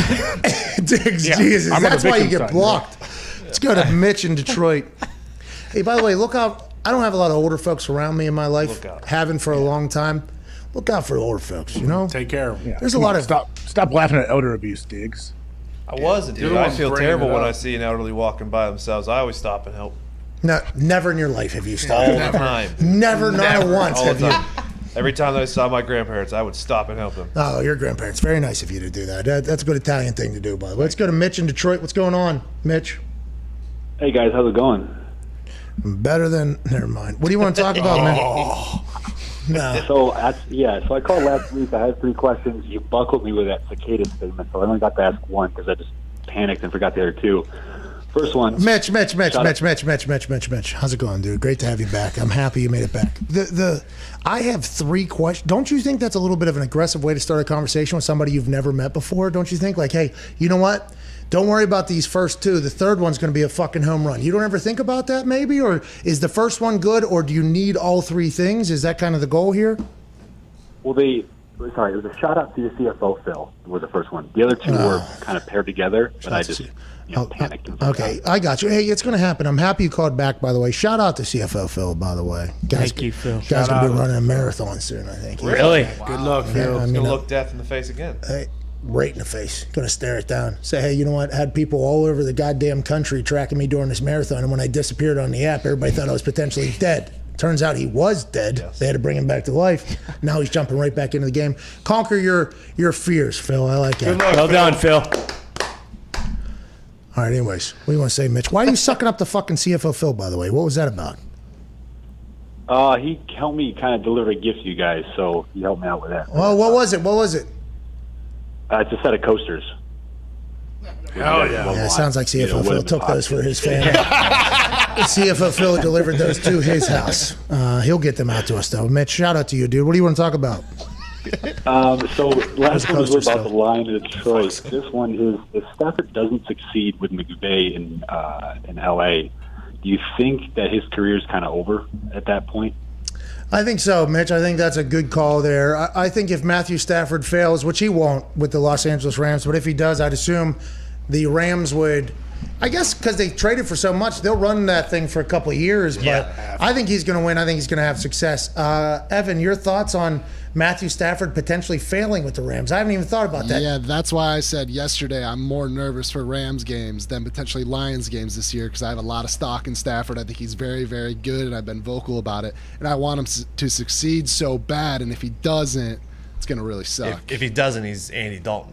He played for a bad franchise for a long time. Everyone thought he was really good, and then he goes to other places, and if he doesn't succeed, he's Dalton. Oh, no. I don't trouble. I mean, Dalton. He's currently QB1. Dalton died. He did. I mean, on the field, Murdered. and nobody helped him. I think he's going to succeed. I don't even think about that. But Mitch, I can understand how a Lions fan could be like, Matthew Stafford might be cursed by the stigma of just being a Lion. Right. This guy might just stink over there. Might not be his fault. The guy plays with a broken neck, though. I just feel like he's going to succeed over there. Where'd those coasters go, you think, AJ? Did they go to your house? I did not get them. Bruce. Do you think Phil even knows about it? Yes. Absolutely. Yes. Listen. Yes. He's got a glass of wine on one right now. Yeah, he probably does. Well, what's on them? Are they like specially engraved, I'm guessing? See, that's what We've you're never asking. seen We them. don't know. Yeah. We've never seen 14 these karat coasters. And this potentially does happen, where somebody, hey, did you get my da-da-da-da-da? I gave it to Zito. It's like, nope, never saw it. That's at Zito's bring house. everything in. That's at Zito's house. Hey, I sent you guys blah, blah, blah. What was it? Coasters. Yeah, they're awesome. CFO Phil's house. I will say we do need some more gamer chairs in here. No. That's the show, actually. Hey, are a lot of people, I assumed a lot of people were sending you like the aftermarket Jeep accessories that you could put onto your old thing. That hasn't happened, but would accept it. Yeah, send them By the way, Hey, I saw, I don't know if someone said it on Twitter. I assume it was the one you bought. I think it was originally being sold for $53,000, so you got a decent steal on that. Thank you. Can't put a price on a good Hemi. No, you can't. Or that moment at Mika auction. Nope. You weren't Or a there. bad Hemi that doesn't start. Well, it actually, the battery, you see, Tim McAfee got underneath the hood. He bumped that thing up. It was the ground wire was loose. And he said that it was very clearly loose, too. The person that decided to put it together might have mailed it in. Kind of knew this was going to happen. Come on. A little stripped out. So Tim McAfee went, Good as new. Good to go. Yeah, we're back. We're all the way back. It's probably going to die again, though, because there might be a fridge pulling on it. Or maybe something else that's in there that I don't know about, But I drove it today. It was nice to get back in the cockpit of that thing. Riding high out there. I'm staring down 18-wheelers right in the eyes. Oh, yeah. What's going on, dude? I'm coming over. Thank you. Appreciate it. I bet those tires have to be so loud. They're very large. They're very loud. And I'll tell you what, you accidentally move them, you got to correct it. It's, you know what I mean? It's like you're driving. I mean, it's a big wheel out there. Tank. It's a monster truck. Yeah, I'm driving a monster truck out there. Have you put any ice cold beverages in the in the fridge? Yeah. Don't know how to turn it on. Shit. But I do believe it's draining power from the battery. For sure. Okay. So it is on, but it is not cold. Okay. So, Maybe just rip it out. yeah, it's more like a room temp back there, depending upon the room it's in. When it's in the barn, 110, 120 in that. Nice. Get a big ice for that thing. Yeah, exactly. Bingo. Yeah, I don't know how to turn it on. To be honest, I could see why some people were potentially disappointed that I was the one that bought it. That thing can climb up Everest if it has to. I ain't ever doing that, but it could if it had to. I went jeeping this morning. I took a video. I went jeeping this morning around the property, but I ain't ever going to use that how I should. Jeeping. That's right. What's that, AJ? Nothing. You say jeeping, and when you act serious and you say jeeping, it reminds me of your stupid IG story when you first got it. Just jeeping, dude.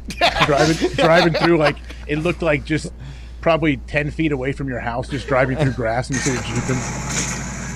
We're back jeeping, baby. That was this morning. I'm going to post it right now. Yeah, we're back. She was called. Congrats. I was waiting to post it, actually. Thank you for reminding me. I just put it up right there. I hate that. When I hear you say jeeping. Why? Kills. Why do you hate it? Come on, AJ. Why do you hate it? I paid $117,000 to say that I'm going cheap. He's so happy when he says that. Yeah. You deserve it. I do like how happy you are in it, but it just your tone. It makes me very happy and angry all at the same time. Hey, OH, dude, huh? Nah. That seems to be similar paths there. You Boys, seem like you would, though. If you get that cooler working, that fridge, I'm sure you have a lot of situations where you would really need to use that. You would pack a good cooler, go stay out for 8 or 10 hours, you and Sam, maybe camp. Yeah. See, the thing about that is Sam, big time camper. She wants to go camp. You know, she grew up camping and all that shit. Not me, okay? I sleep where there's power. I always have. No Something way. about me, people say, hey, that Pat McAfee, he'll sleep where there is electricity. Yeah. Won't where there isn't. You know, that's kind of my thing. But maybe with this Jeep now, they have a tent that came with it. Oh, yeah. That I can actually, it's like a lean-to build off the top of that thing. If we get that air mattress that I'm sleeping on every night in there, and just fill that up with the air compressor that's underneath the passenger seat, that's also probably drawn on the battery every single day. I think I'm living high life out there with my wife. That's a good romantic moment. Maybe you're glamping. Glamping. There You know what? I'm jeeping. Camping, glamping, it all fucking blows, dude. you don't know. Yeah, I do. I've been camping 4 times. You want to know what's happened every time? Puke, puke, puke, puke in the tent. It stinks. Why? What are you eating? Who are you with? Because camping sucks. It makes me feel sick. I hate it. You're allergic to camping? I'm allergic to Unzip the camping. tent and puke outside. Why would you puke inside? That's like rule number fast, 1 of the dude. tent, by the way, is don't puke in the tent. Yeah. It's just big tent. Big tent. A lot of people in there. I'm not going camping. Camping in a tent does fucking stink. I will say, next time you go to Mika, maybe you spend $3 million on a nice RV. You go camping in that thing. I have camped in that thing. I love that thing. Yeah, put me in one of those buses, like you and Brett Michaels are hanging out in. You put me Sleep where- like a baby. Put me in one of those bunks. I'll sleep like a baby. Don't put me in one of them bunks. That's way too small for me. But in the back, there's a bed that you can put on air conditioning. Nice queen suite back have there. a shower and the whole thing, and take a shit, and have the gray water turns into black water. Got to get rid of the black water out there. And then you know what? We're gonna pack up tomorrow. We're gonna go to another campsite. I mean, I'm all about that type of camping. The wife though wants to do no, we need to, get away from the power to really experience the whole thing. I ain't never done that. 34 years. I don't know if it's ever gonna happen. Don't need it. No. Maybe I think it seems like a good idea until you get there. Yeah, and then what are we doing? Now we're camping alongside people we don't know, and I don't have any service to get away from these fucking people. Now I'm trapped in the woods with these people with no bed or power or shower. Can't do it. Won't do it. Nice little cabin in the woods, nice. Oh yeah, we can Airbnb in a log cabin out there. Yeah. Just need some AC. That's all you need. That's all you need. I need air conditioning. I need a shower. I'm a big shower guy. Yeah, me too. I need a shower. If I don't take a shower, I'm basically fucked. Also, having a TV, not the worst thing. No. Internet, having internet, maybe like a nice grill. Listen, if you want to be Amish for a weekend, do what you got to do. Yeah. Okay, I appreciate and respect what you do for a good time. It's not exactly my thing, but now that I got this Jeep, maybe it's not full Amish because that Jeep also, I think it has a DJ booth inside. Oh, yeah. I think there's a DJ booth. Okay. There's a cutting board on the back and a DJ booth. We're going to pimp you right. Yeah. What's that? There's a cutting board. Is that on the fridge? Yeah, it's on the door. You put it down. It's shark. Oh, you got a charcuterie board. Yeah, it's cutting board, shark board. Holy shit. Yeah, it's right next to the trunk door. It does work because there's no power actually needed for that thing. Sell that to somebody that'll actually use it. Well, that's what everybody at Meekum, I think, was pretty pissed off about. A couple people are like, you're never going to use this. And yeah, I am driving it to work on a highway every single day. What are you talking about? And we're talking about it jeeping. I'm jeeping every day at my house. Yeah. Doing that too. So climbing Mount Everest basically every single day to get that thing out of the barn. That's right. Does it have a winch? I should say. Yeah. I mean, it better. Yeah. What are you talking about? What? I got the wench, dude. I got the wench, bro. Hey, down by your barn, is that tree still down? I mean, there is a lot of trees down There by was the one barn. like it was kind of on the concrete. Nah, it's. Okay. Because that would have been cool if you would have put one tire up on it, taken a picture. Oh, I did that in high school. They had this. We used to drive up on the snow. Yeah, bingo. The student parking lot was not big enough for all the permits they gave people. So you could pay for this permit and still end up parking on the street or whatever. Yeah. Or you could not pay for the permit and just park in the teacher's lot and get like a, potential expulsion for that thing. They'll leave a note on your car or whatever. But there was a nice little, like loophole that you could get whenever they would plow the parking lots, teacher's lot and student lot. They would plow all the snow into like 2 or 3 spots nobody park on. Jeep Lightning came right up on that thing, parked in the teacher's lot. They all had to walk past my fucking Jeep, just staring them right in the mouth, basically. The cop had to climb up on this snow bank to put a handwritten note on my car. Pat, don't fucking park here anymore. It was awesome. It was a cool moment. But you're right, I should do it with this Jeep too. Yeah. Just for Instagram. Yes. Yeah. Jeeps of Insta. You got to test it a little bit. I do test it every day. Floating gears out there. Turn back on today. Let's not get too fucking crazy. That thing's gonna die by tomorrow. Yeah, keep that thing living. Let's get out of here. I gotta go piss. What a show today. Hey, this is a good one. Good show. Good show. This is a good show. Good show. Are you going to do anything and say anything before tomorrow's? Oh, you're gone tomorrow. Fuck. Oh, this guy. yeah. Great. Hope you enjoy another vacation, AJ. Another one. I mean, yeah, that's not exactly what's happening, but yeah, I will. I'll enjoy myself. You're going on a land cruise, dude. You're going to a hotel. All right. That's a vacation. Get to see some of my old buds. Yeah, you're right. How many booze you? How many pots you smoking? Bottles is Bobby Carpenter going to crush? Yeah, is Bobby Carpenter just going to be sober that entire time? No way, right? He's going. Probably. He'll probably be stone sober the whole time. Yeah. I'll be stoned the whole time you're there too. Feel free to call us whenever, AJ. We'll miss you. We appreciate you, man. Have a great week. Thank you, AJ. Good boy, AJ. To be honest, we have no guest schedule for tomorrow. AJ's not going to be on. Tomorrow might be a day we accidentally get COVID in the morning. You know what I mean? Okay. No. I remember we're booked. Oh yeah, we got. Remember? Big. Hey, big show Big, tomorrow. big Trick Energy. Is that still on? Still on? Oh, yeah. Oh, yeah. Still on? Oh yeah. It's surviving. I don't know if it's got picked up, but it's still on. I try to watch every single Week. every single week. I Every try- Wednesday. Every Wednesday before Jokers. Thursday, every Thursday. Every Tuesday. Tuesday. Friday? Every Tuesday. Every week. Monday. Tuesday. It was on last night. I just watched the clips. I apologize. I don't have a DVR. Okay, only for the Impractical Jokers up there. I'm sure. Big Trick Energy still going. It was on last night. Yeah, I think so. I think they did their craziest stuff yet. Yeah. Foxy doesn't know. Look at it. I mean, It he's was just not full on of Monday. shit. It You ain't was gonna do not that, on Foxy. Monday. It might be on tonight, actually. I mix those days up. Oh, okay. Here we go. Yeah. BTE. BTE. BTE. BTE. Thursdays at 10:30. Knew it. Oh, yeah, they're taking Junior Rock's spot permanently. That's what I heard. Nah, Junior Rock. Episode 9. Young Rock got renewed. Renewed. Of course. All right, we're out of here. AJ, have a great trip, dude. Enjoy, AJ. Safe, AJ. Will you be able to FaceTime in at all? Not tomorrow. Yeah, that's what I was gonna say. Let me know like what times, and I won't know it until I'm down there really exactly all the commitments I have. But yeah, I'm sure I'll be able to. Show's live noon to 3 every day on Sirius. Well, I'm saying if you have other guests though, like I may text you 30 minutes before, like, hey man, if I'm around at 1:30 or whatever. All right, cool. We'd like to hear from this place, by the way, and let us know what Urban's doing. Why don't you bring someone on with you? You were with a bunch of people. Bunch of people that we'd love to have on the show. Just have them do the Joe Flacco thing. where- Yeah. Hey. Shazier likes us. Maybe I should.